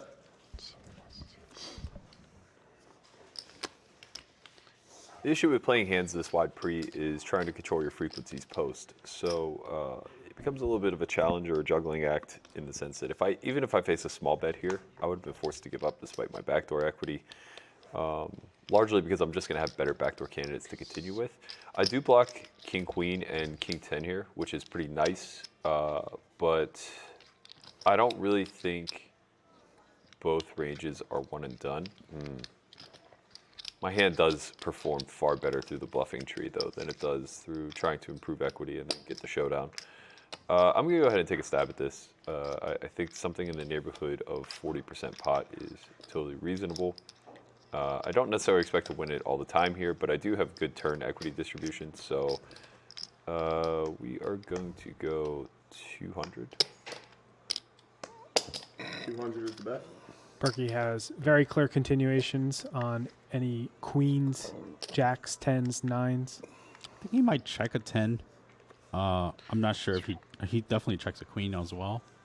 So he's probably barreling. Seems like it could be a stab from anything from an Berkey here. 8, maybe. Oh. You could go anything from like Let's see what Justin. King Queen to, I don't know, probably 9s and down or whatever. I think it's a spot where we really need to just like decide, squeeze Art out of the pot if he has some values. Probably check raise or a fold is probably best. Been playing aggressive, so we're gonna keep going with it. Check raise is gonna knock out Art. Oh my gosh. This is so sick.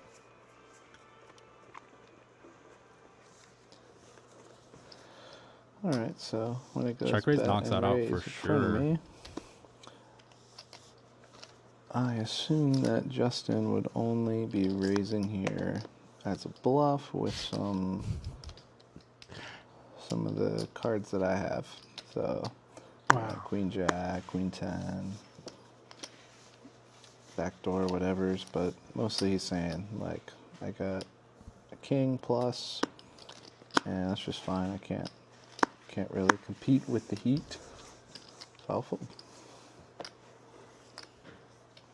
All right, Justin's going to catch me naked here, so obviously I have a very clear fold. I would like to point out that his check raise is a very low frequency play on this board texture, even multi-way.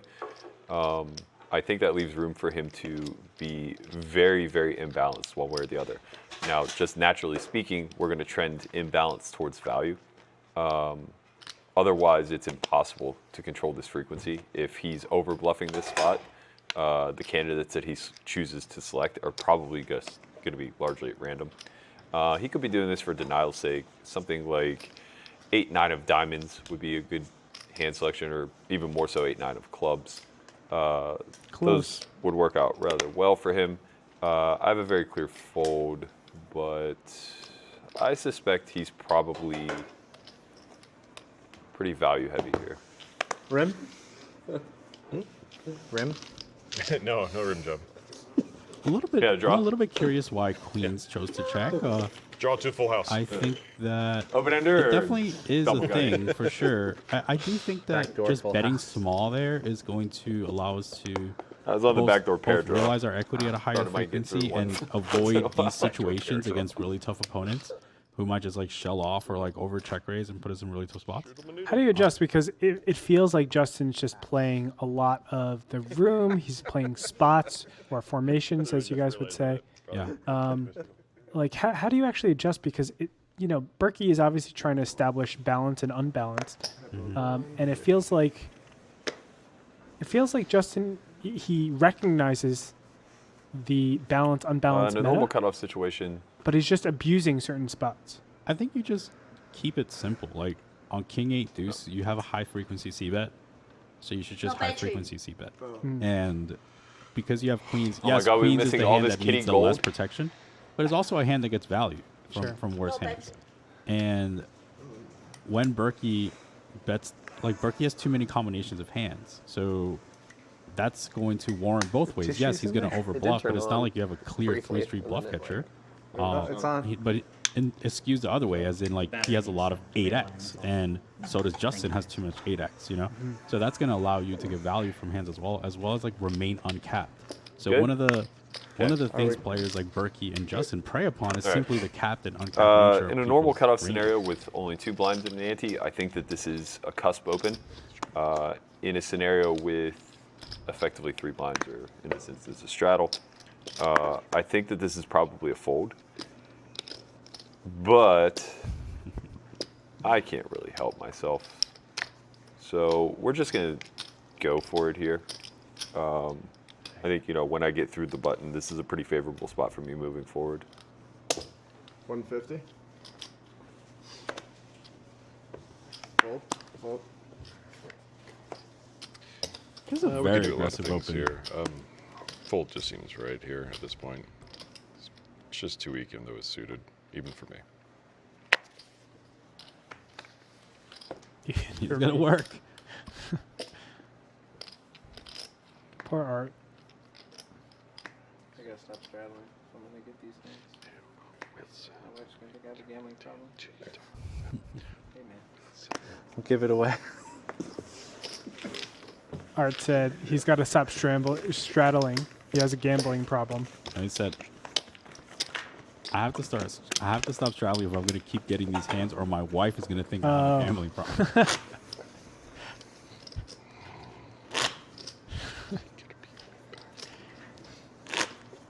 Which is infinitely better than whatever you said. I mean, the essence, Soto. Got The it. essence. I got the essence. I just got the cherry on top. That's fair. That's fair. Action folding around to Colton. Alright, guys. I've passed on the skinny twice now. I got the super skinny, and this is a pretty decent spot to do it. Still fearing Justin 3-betting me, but we're going to stick to our running up ways, and we'll open the skinny, and we'll party from there. For those of you that don't know what the skinny is, it's 3 deuce, and he says he has a super skinny, so that has to be suited, I assume. And he's getting crushed by Kitty. Yeah. 2 overs. Kitty Ray has some really The skinny good was been given out. born I at got Run It Up Reno. pretty good hand to juice it up. I think Kitty's not that wide, but if I keep it on the kind of the smaller side, I'll keep her in there with some of the hands I want her in there with, and see how it goes after that. So I'm gonna make it 450. Feels like Art has top of range here, wanting players in. also the sizing's a little indicative of that as well. It did not work. If this was a main event, running up main event final table, you'd know we'd be going ape shit with this baby. But it's not. I'm just at the same or similar running up table, so we'll fold. That's what you could expect at Run It Up Reno. We have a 5K, we have a 200 big blind. So our hand is easy to defend in the position if we hit a set. So we're calling here. Agreed. I think that Kitty's getting a pretty good price. She has the button, which is going to allow her to realize her equity sometimes a little bit more than otherwise. And there we go, top house. I mean, well, bottom house. All right. Oh yeah, sure. There you go. Good. No. All right. So she probably has a lot of like pairs and shit, and if she has not a pair, then I'm winning. So I should bet small. So she calls with those kind of hands, and she probably won't raise a pocket pair on the flop. So I'm just gonna go ahead. We can deduce from Art's analysis that he probably has a hand like ace-king. He says if she doesn't have a pair, we're winning. So there's only one hand that beats all non-pairs, and that's ace-king. I guess we'll just go 450 again. 450? Unfortunately for Art, she has more than a pair. It's hard for me to hit everything. So I assume he's going to see most of his range. And we just call here because we want to protect our medium hand there, because we still can have a pocket 5, pocket 7, pocket 8. We can have a lot of ace high. We can have a king queen suited with better flush draw. So we just call here. We not raise here, we just call. I like it. Agreed. Kitty's trying to rep a pretty capped range. Okay, so not the best turn card, but kind of have Kitty on like a middling pair at this point, and if I do bet this card, I got to be shoving the river as a bluff. I could have a 6. She can't really have one. I guess 6-7 suited, 6-5 suited, all that kind of shit. Could have pocket 4s, pocket 5s, and be trapping. Just have to decide if I want to go for 2, or if I want to check this hand, just fold since she has me beat if she bets, or if I want to bet and shove the river as a bluff. And I think I got, as they say, better stuff that I could bluff with than this hand. So I'm going to go ahead and check and see if she gives me a free card to hit the ace or the king. There you go, ace king. No, he's checking. He knows the twin is good for our range, because we can have a 7-8 suited. We can have a pocket 5, pocket 7, pocket 8, pocket 4. So I assume on the turn card, he's checking all his range. And if we have a pocket 7, pocket 8, or even we have a straight or full house, we're going to bet a small, because he can still have a lot of ace high going to give up. So we try to keep him calling ace high here, or maybe we try to bet small, make him call his pair as well. So pre-flop is 450, flop is 450, so it's like 2K on the flop, 2K on the total. So we just bet 900. 900 is the bet. 900 is a little difficult though. That's like closer to half pot. I was thinking somewhere around like 500. Right, her incentive was to like get ace highs to call. I'm gonna give her credit and just fold. I think maybe she was.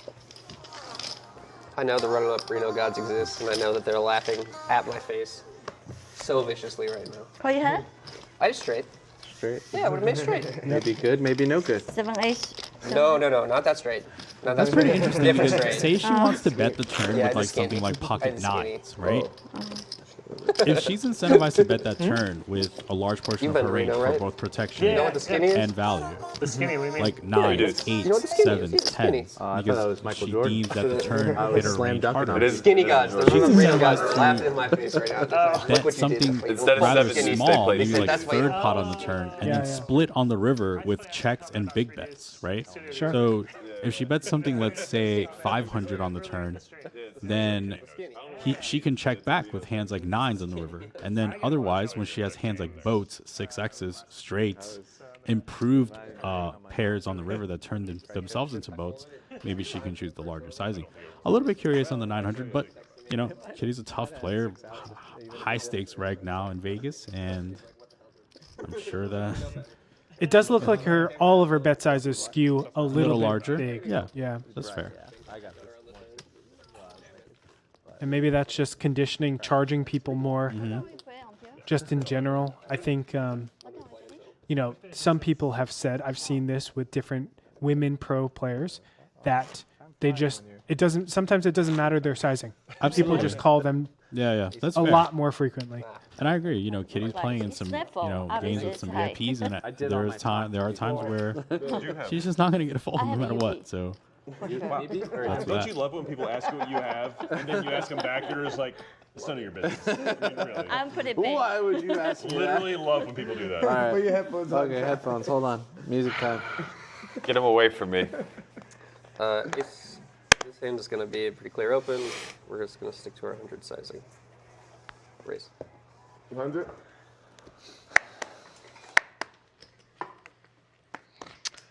Nothing too much here. I could do some things, but we are not.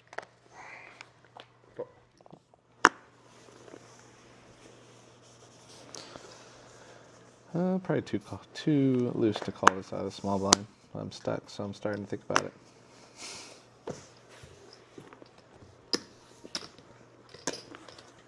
It's not like we have a history of playing big pots or anything. I'm going to just go ahead and fold this out. Keep my decision easy. It's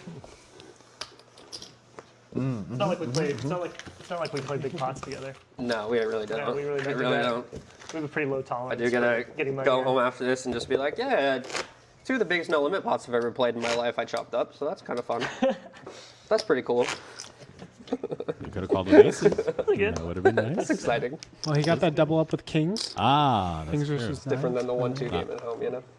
It's a little bit bigger than the 1-2 game at home. I actually think he plays very well. Arizona. Like, if this is a game that's significantly bigger, I think he can hang at these stakes if he made it of a This is priority. the exact same hand combo that I had last time, and I peeled it the exact same way. I feel like that's really unlikely, but it's still an open. 100. Colton's a really sharp player.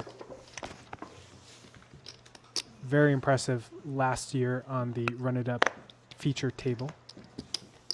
Hoping to have you on there, Christian Soto. Not only commentating, but playing. I'm a cash game pro. All right, this is pretty standard. You throw that big blind 10-25 defense, game, I I'll think. let it up live, I'm in. No real need to do anything else. Just want to kind of examine his range. Okay, so we're going to be about 4,500 effective here. SPR of infinite plus C3. King 7-6. Okay, decent flop for me. He still flops advantage. I'm not going to have any leads here. Very easy check. Well said, Burke. I want to see if Colton chooses the dark finally 30 gonna play a pot in with position Berkey. here. It doesn't really surprise me that he's defending his big blind. I think he wants to play hands with me. He is out of position, so that does change things a little bit. Ace-10 of spades is like kind of interesting on this board, and my c-betting strategy against Berkey in particular is also kind of interesting. I think if I'm playing against Berkey, I want to go with a more polar strategy, meaning like bet when I have it and bet when I have absolutely nothing. Ace-10 does kind of have showdown value, so I think there is merit to checking, and there's a decent amount of bouquet turn cards for me as well. That being said, this is a board that he connects a ton with, the 7-6 and the suit. I obviously block none of the suits. The king benefits me, but I think it's pretty reasonable for me to check here and then play some turns. I could still rip a king and just delay c-bet it, and I think that's totally fine. So we're just going to check here for now. So Colton's choosing a strategy against Berkey where he's going to be more polarized in nature. So I think that's actually pretty smart. Berkey's a tough really player. surprised He's to gonna see the have a high check back there. I was raise actually frequency. contemplating It's if I pretty had a good candidate to check raise. I was leaning that way for sure. I think a hand like 6-8 of hearts would have been a little bit better than 7-10. But here we are on the turn. He should have a pretty protected check back range. I don't expect him to have much King X in range unless it's King X of clubs. But I'm sure that there's some queens and jacks that don't really need that much protection. There's going to be some ace high, which I'm ahead of. And for that reason alone, as well as some of his backdoor hands like queen jack of hearts that may have not bet flop but now land here, I think I can start charging. So we have 2-10 in the pot. I don't expect to get raised very often. If I do, I have a hand that can probably stomach it. Something in the neighborhood of 40% pot here seems just fine. We apply denial to check back queen jack of spades and diamonds, things of that sort that I want to deny equity to. And we get some value versus some ace highs, as well as flush draws that don't have a pair. 100. I like this sizing by Berkey. I think he gets to beat this turn So for a block Berkey's bet's slash pretty catch-all small, size actually. block. I kind of expected him to bet a little bit more polar here. Even if he wasn't really necessarily repping a polar range, I think him having 7s and 6s or something like that is reasonable. It's kind of interesting that I unblock everything. The 10 doesn't really interact with the 7 and 6 too much, which is pretty good actually in this case. That being said, like I beat ace 4, I beat ace 5, and I beat a bunch of other stuff. It kind of surprises me that he's choosing the sizing because it seems more of a protection play as opposed to a high equity push. I think if he has a flush draw, like no pair and a flush draw, either hearts or clubs, it's super reasonable for him to be betting a little bit more here just because he has so much equity and he's not worried about getting pushed off of it. That being said, this seems like a pretty fair protection bet. I do have all these kings and king queens. I think it's super reasonable for me to be opening. I think it's pretty unlikely that I have hearts here just because I'd probably just continue through. Right now, actually, I think I'm going to raise this, mainly just so I'm hoping river can go check-check. And ace-10 actually might be good. And 2, I think Berkey's has reason to fold on a lot of turns, or has reason to fold here, especially if he has a 6-8 or 7-9 that's betting for protection. So we're going to go raise. We don't have to go super big, but we're going to go a little bit over 3, just because I think it really puts pressure on him with his bad flush draws. And the plus side of this is when we bet and Berkey calls and we go to a river, we just get a check behind a bunch, and that's really good. I don't think after we raise the turn, Berkey's really ever going to lead river. It's a possibility because there's a lot of turn or river cards that could change the dynamic of the board. But yeah, we're going to raise here to 325. Pretty unconventional to check back flop and now raise this turn. I'm not that surprised to see a raise here. I do think he has some protected hands in range. This is a very clear call for me. I'm not all that concerned. He doesn't have 4-5, I don't think, in range, which could make this raise a little bit more of a mistake. I also don't think he has ace king and king queen in full. That doesn't really incentivize me to start reopening the action here. Instead, it makes me realize that despite him choosing a small size, he should be a little bit more polar in nature. So I wouldn't be shocked if he tends to overbluff here a little bit, showing up with hands like I was targeting to get value, queen jack of hearts, ace x of hearts, potentially some check back club draws. So I'm going to call, planning to lead a 7, planning to check call a 10, and I'm just trying to think if I ever have a lead on a heart.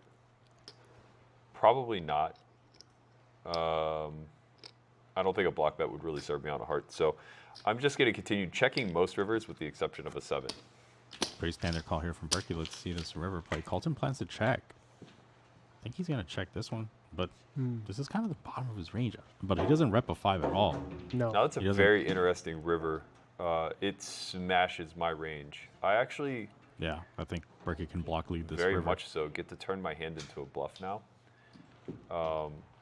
He'll certainly have some club hands that he chooses to raise the turn with, mostly king x of clubs.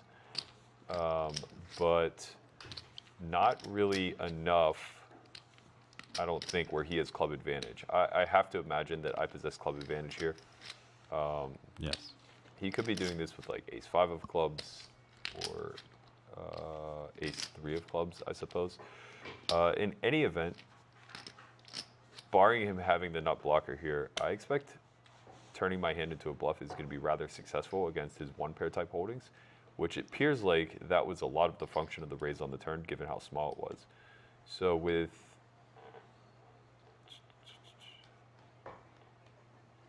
with 835 in the pot, I think I get to go pretty big here.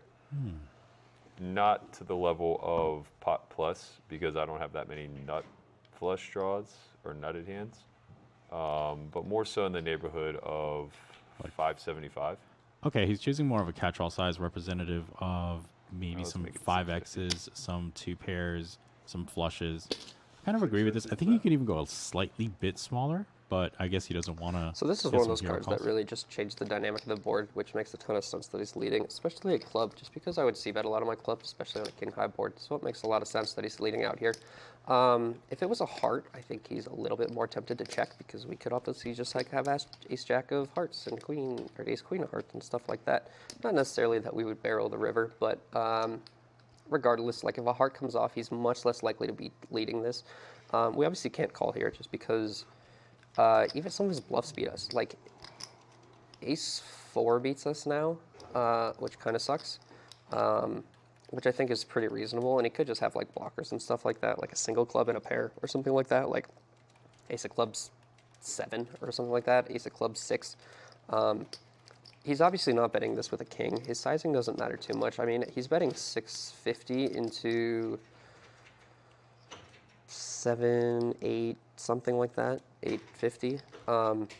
So it doesn't really surprise me that Berkey's leading here, but we have ace high. So like there's not really much that we can do about it, and we have a bad ace high. We don't even have like ace queen. There's even a possibility that he just has like ace of clubs and a jack and still beats us.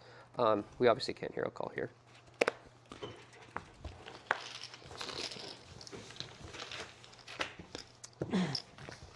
I talked about the turn, about a river like that. I talked about on the turn if a river like that came.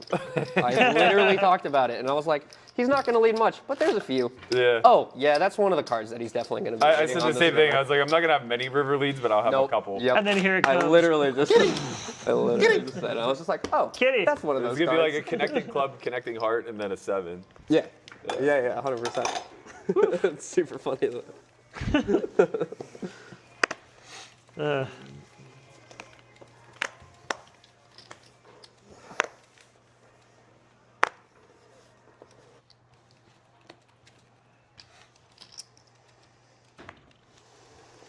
Oh, no fun.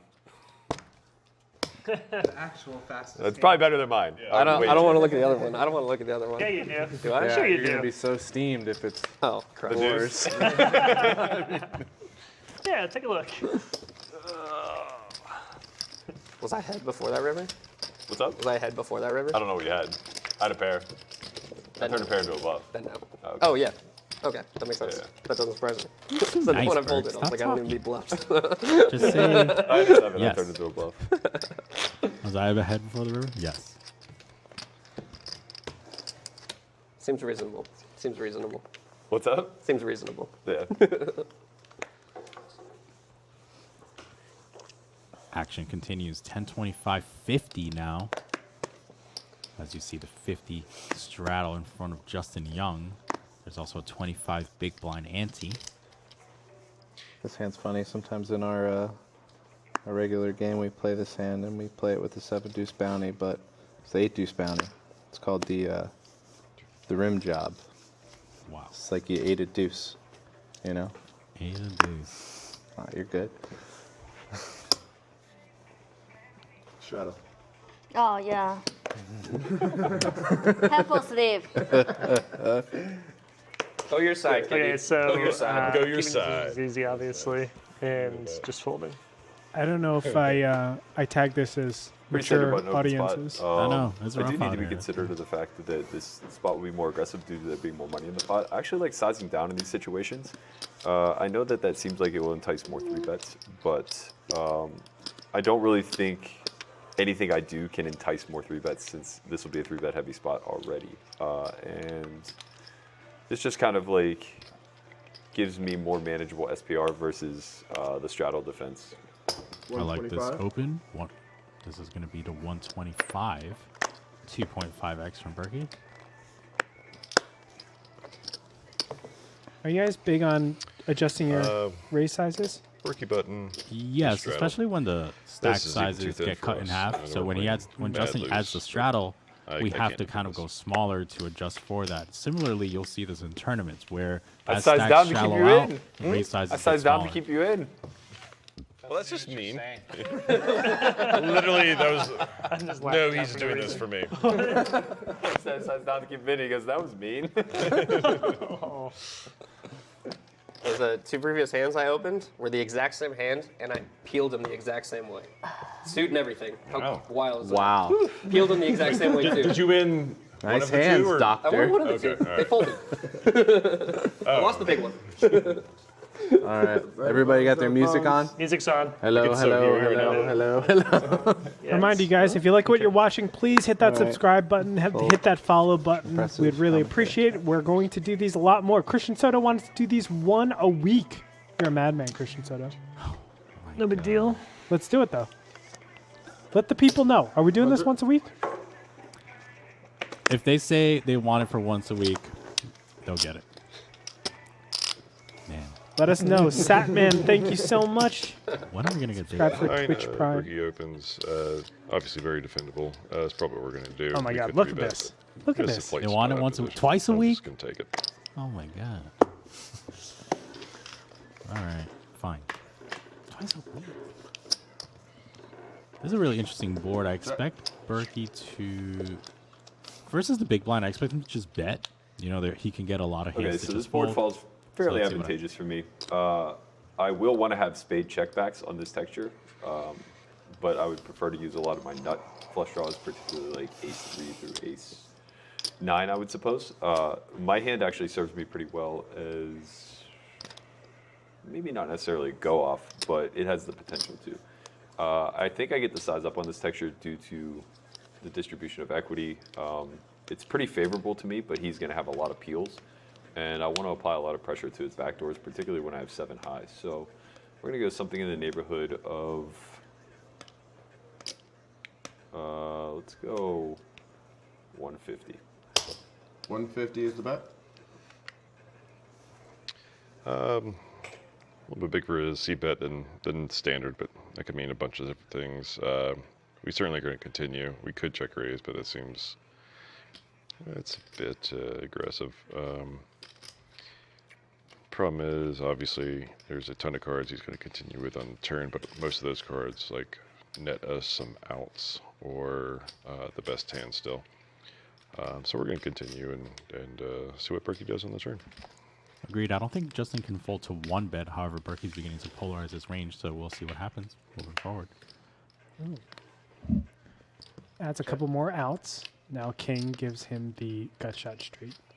All right, that's going to be one of the cards that I start to get going on to go off with.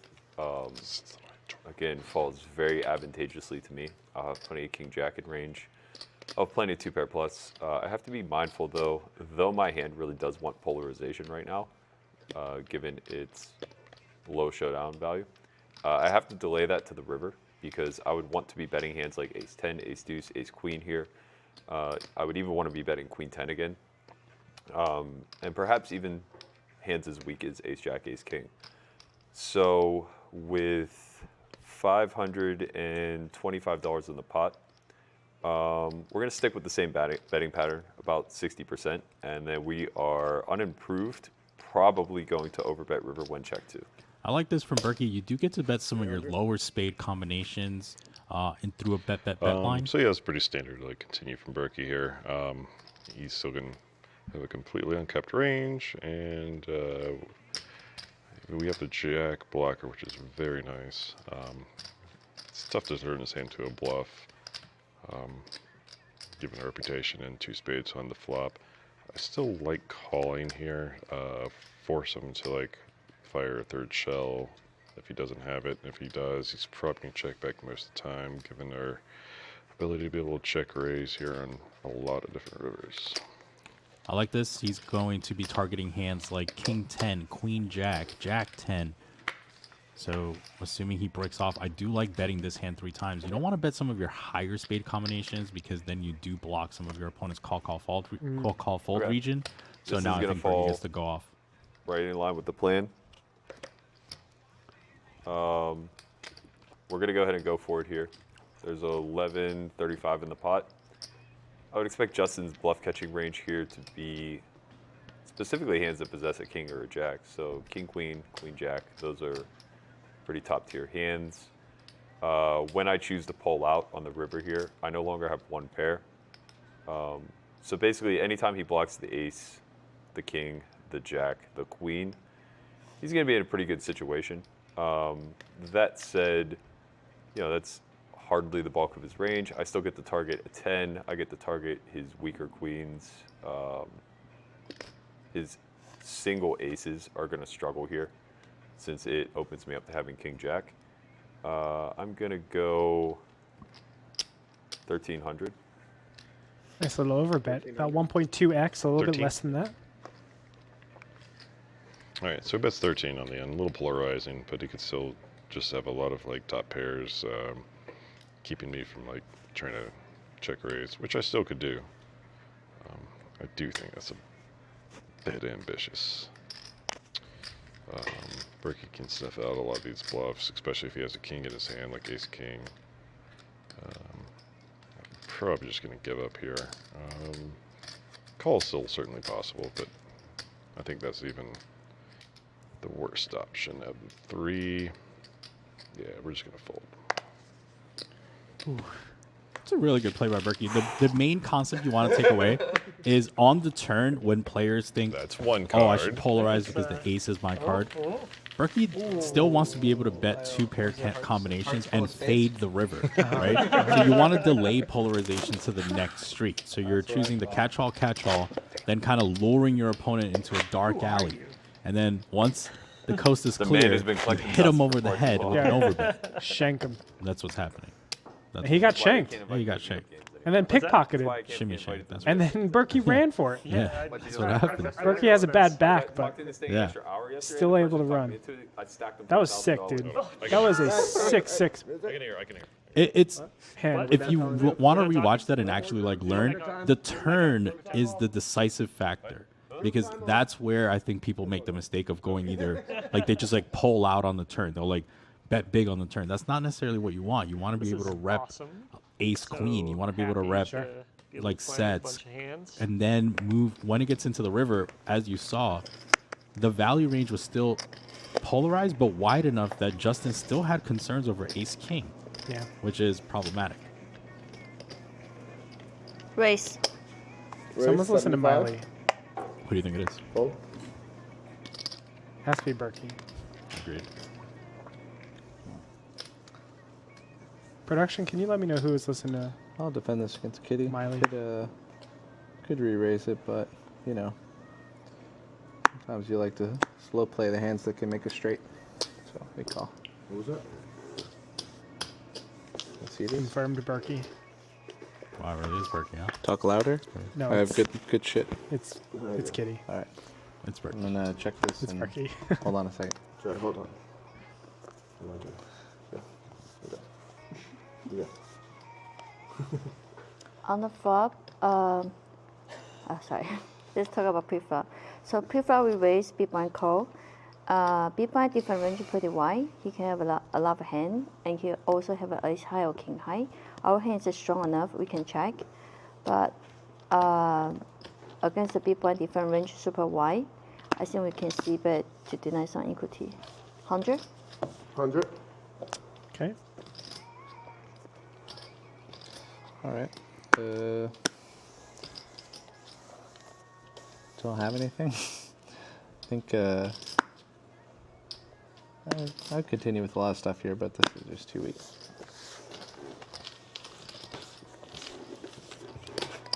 You know, I wish there was some way that we take all these hands we put them together, re-commentate them with a better eye, maybe you and Berkey, and then put them on YouTube. I wish that was content somewhere, Christian Soto. That does exist, and it looks like I have more work to do because you just keep adding things to my plate. So, if you want to hear the thoughts again, especially players that maybe rehashing the thoughts from a different viewpoint, you know, in a week later, you're like thinking in your head, like, oh, did I play that hand well? Did I play that hand well?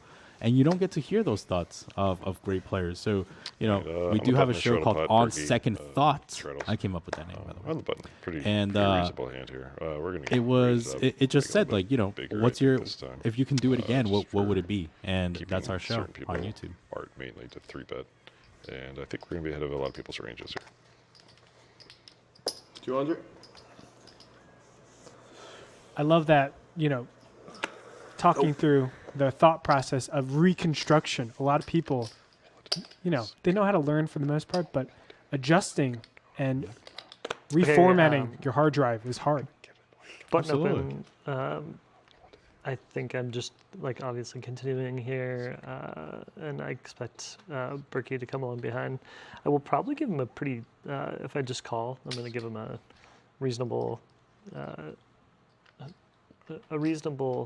shot of squeezing, and, you know, if he's in that range, then okay. But I think this is just a little too good to not defend. I think this is a very clear keeping in fold. mind also the size up.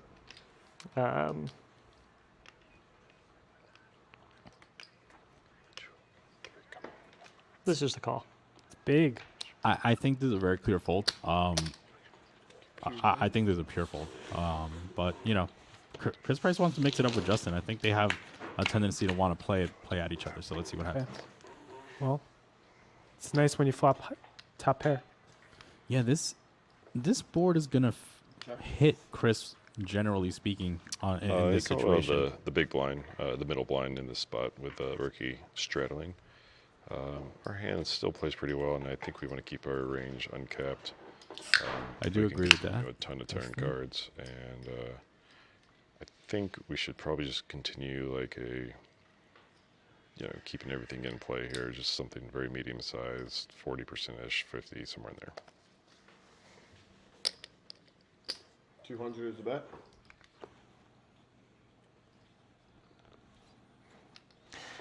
Okay, so no shock here that there's a continue. This board favors the aggressive action, so I'm also obviously going to continue. So I'm just going to continue in the form of just a flat call. We have tons of backdoors to huge hands, or a couple backdoors to huge hands, but we're just calling. I do think Justin's hand is a candidate to continue just going off on this exact board. Well, that makes it easy.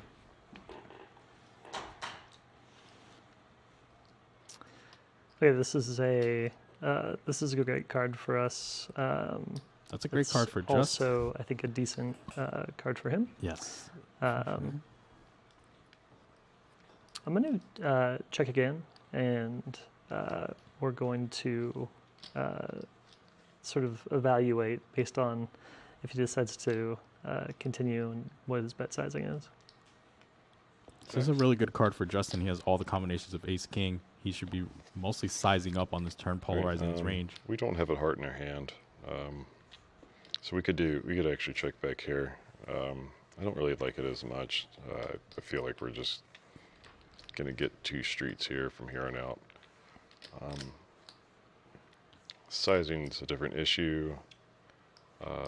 We block some of the things he should be having here, but given a reputation, I'm going to go 500, I think. It's still going to keep it around the half potish, 40% like sizing, and then we'll figure out like how much value we can go for on the river.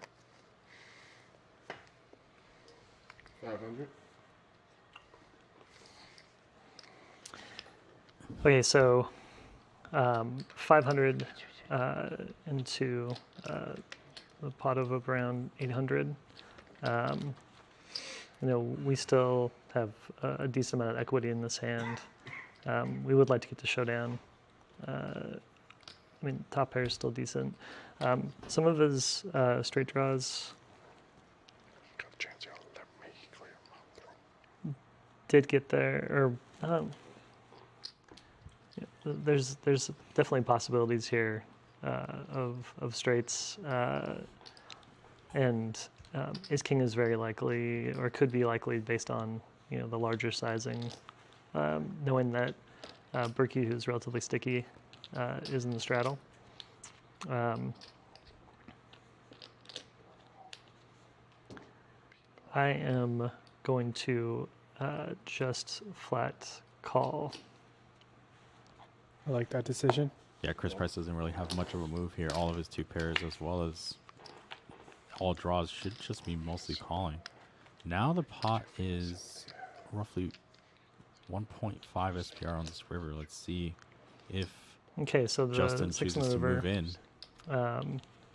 We obviously do not complete our flush draw, but at the same time, I don't think this hits his range relatively or a lot strong. I'm going to check and see what his sizing is on the river. Could be we're folding out top pair in this formation, but I'd like to see how much he's going to bet and kind of decide when we get there. Okay. All right. So it's one of the best rivers, obviously. Us having a 9 obviously greets a spot where he's less likely to have 9-8. Us having a king keeps him having king queen, king jack, stuff like that. Now it's just one of those things. We just hope he has top pair, and just kind of use a reputation to get a lot of value here. So I think we are going to go a little bit big here and really put him to the test. I really think he's just either ready to fold or ready to call regardless. So I think we're going to go about 16 to 1800, somewhere there.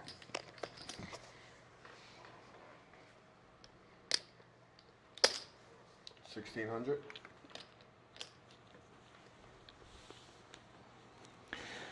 Okay, so pulled river bet, typically super strong. I'm not going to, I can't see calling this with top pair bad kicker. So, I mean, I think the obvious decision here is folding. We really don't block anything that it's kind of a tough decision, but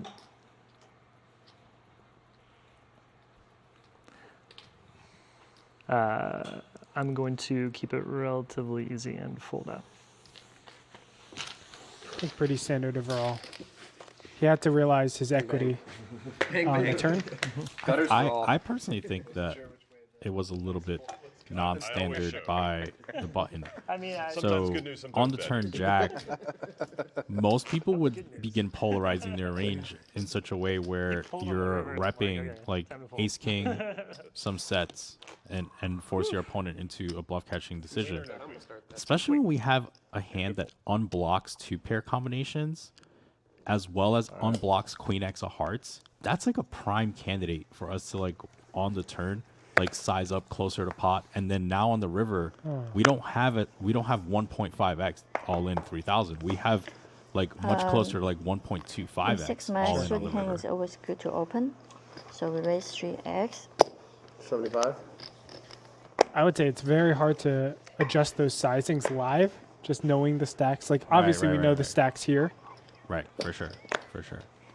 That's true. Doesn't mean you're not wrong. No. She's put money in the pot I agree twice, with you completely. and I've had a top 3 You don't want hand to be every that time. person saying how much you got? How much you got? Yeah. How much you got? This is definitely a 3-bet spot. I could just call here. I think that's kind of cool. It may leave her a little bit more on the aggressive side, but the pot's so small, and I hate to play this hand so passively.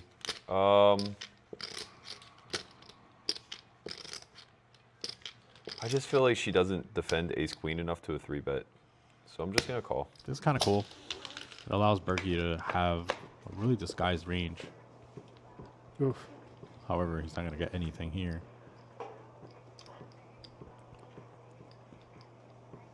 This is a weird spot because I have a hand way out of my range cap, but this is a board texture that I just get the lead at a fair frequency. She will have queen-jack in range. She will have king-queen in range. I obviously dominate one and beat the other, but she's drawing super live. I'm going to check, expecting her to check back at a high frequency instead of taking the lead. Show me a king of hearts. On this board, if we have a better flush draw, I like to see it more often because we can pick up more equity on the turn. And on this board, I assume like Berkey will like to love check raise, but our hand is really strong enough to just bet call. So we're going to see bet here to try to build a pot. So we'll be 125. 125.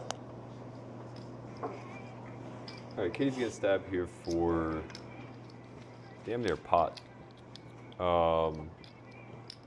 The sizing's good because she should be betting infrequently, but the little bit that I've played with her, I feel like she over c-bets as just a general rule.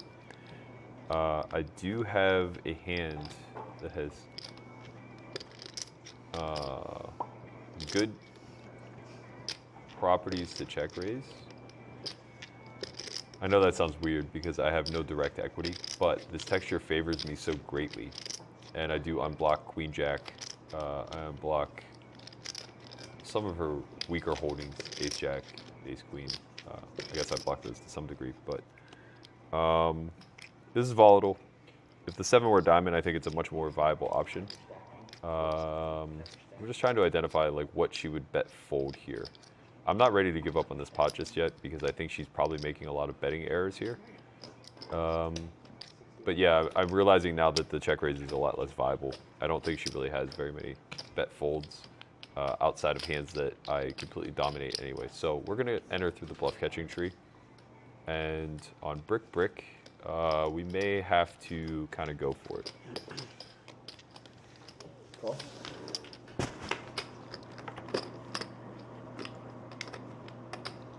So this is a really good card. Right. Okay. Okay, this is a very favorable card for me. Kitty has very few bets now. Pretty much just her overpairs that bet the flop. She has a lot of potential to be overbluffing this spot now. I'm gonna have a lot more 7x coverage.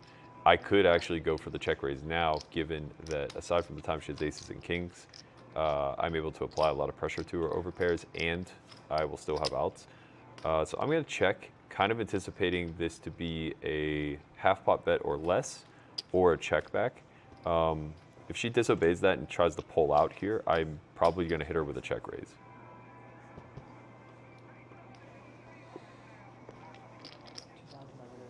On the turn card, actually, it's very good for Berkey's range.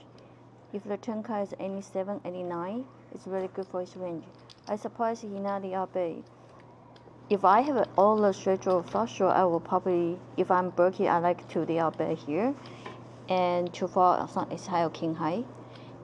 And I think he check. He probably has some decent hand, like 9x or 10x, and so this is why he checked in turn. So I think it's good, and we just get a free card here with checking on the turn. Both of them so sharp in this. Yeah, absolutely. I think Berkey just still wins at showdown here a fair amount, so he's just probably going to lean check. Okay, that card neutralizes things a bit. My real decision here is, do I turn my hand into a bluff to try to fold a hand like pocket eights, a hand like ace 9? It's a little dicey. I definitely don't fold out very much better when I bet, which lends me to check at a pretty high frequency. I'm just trying to determine if I get bluffed too frequently, because now she's going to have all of her queen jack available to bet. I think my hand the other way serves better as a check call than a bet, if I plan on continuing, I could also very easily just check fold it. So now he's checking a river. So we know he never have a flush here. And most likely he have a love 10x or 9x. And this situation, people like to bluff too much on river because they just never fold with 10x or 9x. So we should probably just check and give up.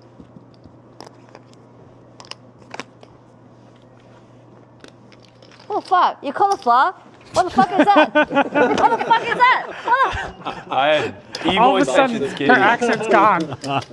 Straight Brooklyn. You're not a Sparta player. What the fuck is that? Just trying to get an invite to your game. What the fuck is that? He's not even a bit of flush. These things happen. I was gonna call too. Were you? Yeah. Tilt. Seriously, she had no accent when she said that. No. She was my neighbor in Jersey. Oh, count it. Kitty too, right? Yeah, Kitty too. Kitty. How much chips you got, Kitty? Oh, are we? No, Kitty is great. I'm such a fan. How much do I have? Yes, please. Hope to have her Why you more. care? I asked. I gotta know before Do you understand what you're saying? open your straddle. I gotta know how much you got.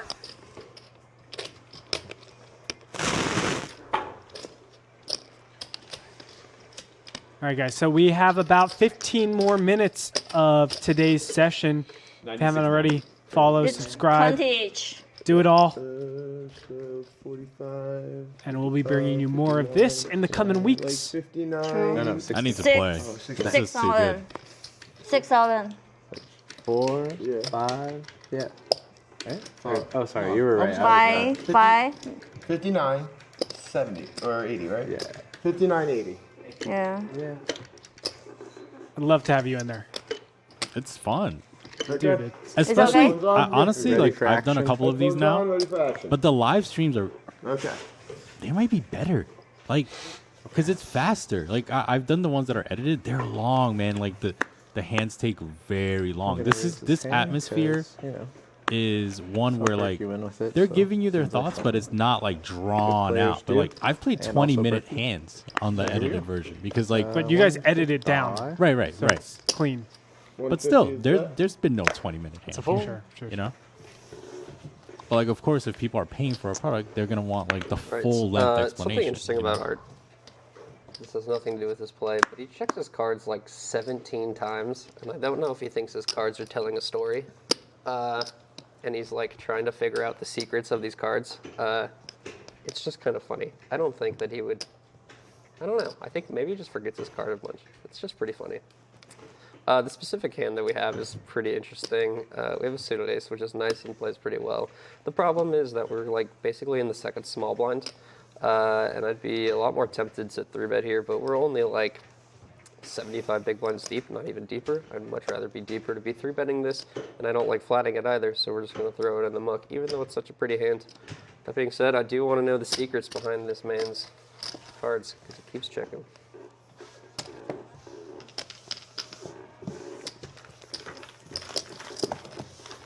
Raise and take it. Guys, 2 more hands. 2 more hands. 2 more hands. What's that? 2 more hands. I kind of want to do an encore. If everybody was still available, I would definitely push for going like an hour longer. I just want to hang out with you guys. I want to hang out with you, Christian Soto. Christian Soto time is so rare. I know, and you keep trying to take more of it. Sorry, buddy. Gemini. It's okay. I actually You got to let us in, Christian. I actually really enjoy broadcasting. So and You got to know let that, us in, so. though. Let us into your life. What do you want to know? There's 10 more. There's 2 more hands. I want to be. I like this open. I would open this if I was Chris Price. It's a little harder with the straddle on because there's another player you have to fight through, but you can still go for it. Okay, this is close, but I still want to, keep my decisions relatively simple, and I'm just folding out here. Okay, that's fine. All right, King suited is a pretty good hand. The problem is with, like, these two blind things, especially, is it just really squeezes out both the small blinds. Like, obviously this is a straddle, but it really just puts me and Kitty in an awkward position. King suited is good, and it realizes fine, but I'd much rather be in position against Justin. So I'm just gonna fold this just because I don't think I realize enough of my equity. Our hand is strong enough to open, and I know he like to defend a lot. I'm really excited with this queen here. I'm kidding. So we make it like 125? 125? 125? Looks like she's going slightly smaller, given the fact maybe the relative strength of her hand. Let's see. All right, big blind versus straddle here. We have quite a reasonable hand. She made it incredibly small. We could go a couple different ways. We're certainly not folding. Call seems very, very happy.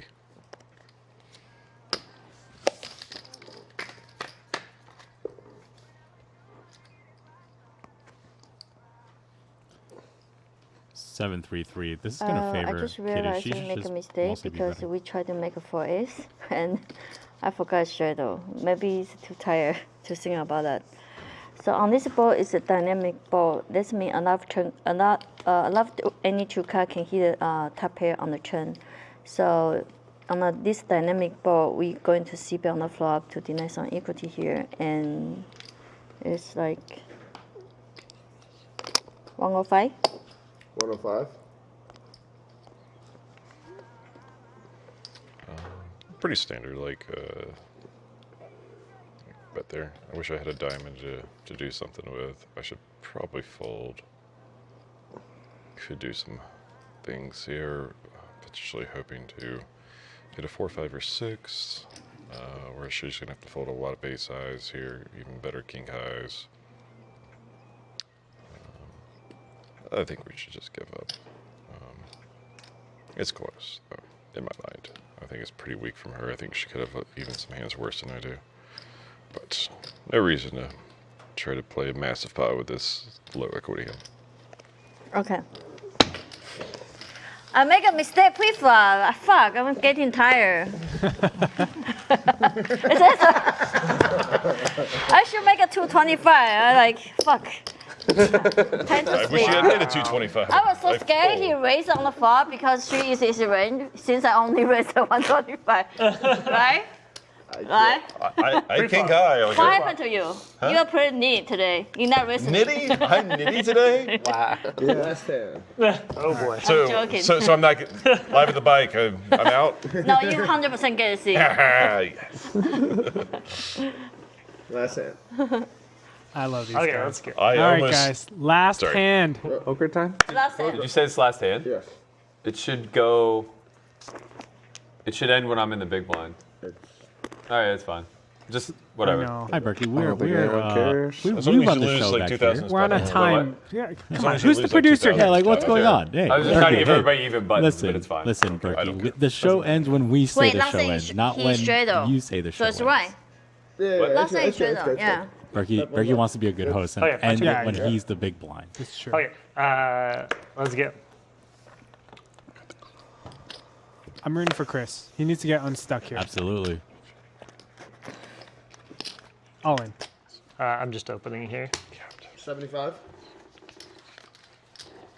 You can tell All when right, these guys last get. hand, Oh we get the goods. no, It's like Matt! it's just drawn Don't up do this it. way. Chris is obviously going to think that it's the last hand and I'm pressing. Hopefully, Justin and Kitty think the same. And this pocket's very big, very fast. So we're just going to go 200. 200.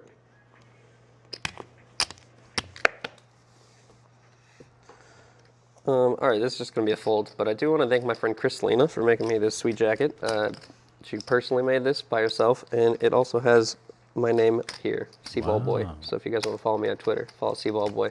As much as I'd love to cold four with the 9 deuce of clubs, Berkey, that would just be real fun. Not now, maybe in a tournament this Does summer. she own a factory or something? I don't know. I want one though. Did she stitch those herself? I know. He didn't even give us where to purchase. Nothing. He just like What's going on? Why is this 3-bet so small? Okay, Matt, 3 bets. Continue.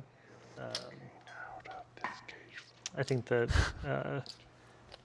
Matt's 3-bet is on the smaller side. I feel like he's probably within his merge range here, and we have a decent candidate on a lot of board textures to continue even after quite a few flops. And if we do flop a set, he's got a big enough stack to pay us off. So we're just going to continue through a call. I hope Berkey gets punished for this small 3-bet. 4. No 4. No more. 4. At least there's not going to be much blood. Yeah. Chris is not. Okay, so this is a check for me. It's definitely advantageous to Matt. I'm going to check, and then hopefully we'll see a check behind, but we'll see what his action is.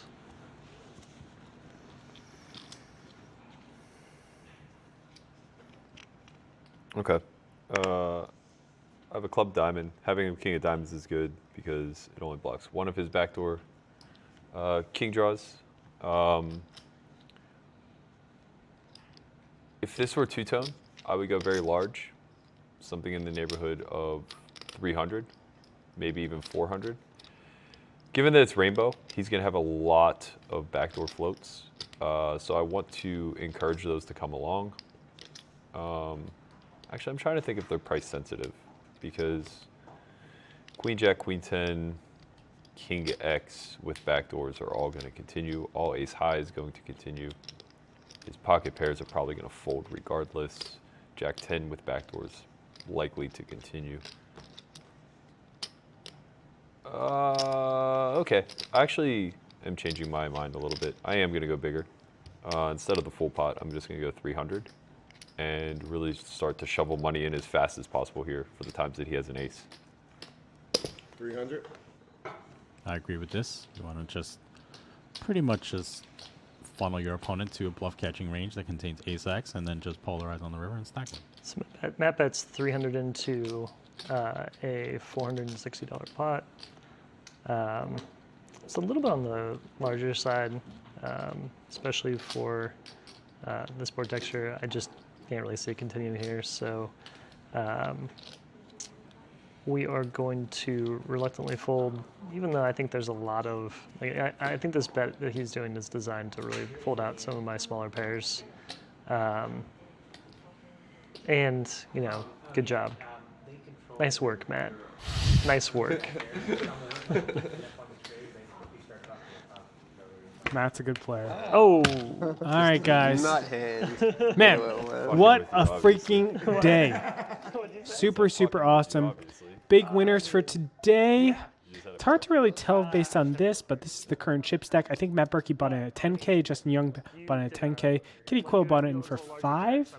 Art 5. Colton 2,500, I want to say. Hard to know. Yeah, it's hard to know. I know Berkey bought it for 5 for sure. Yeah. And I think Colton is maybe down 1,000. No, I think he bought in for 2,500. Oh, because it started at 1025, and then they got spicy. Here we go. Here we go.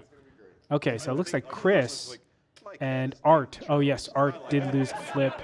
Justin's been a bit splashy. Then we got Colton, Matt, and Kitty. There's no way Colton is up 6-7. Yeah, I was a little bit surprised there for sure. So we'll work on the numbers, guys. I mean, it's a work in progress. Listen, guys, we're not trying to report the taxes. Yeah. Come on. This is I don't give any of these guys IRS forms or whatever that is. I don't even know. People from the IRS, you didn't see nothing. All right, guys.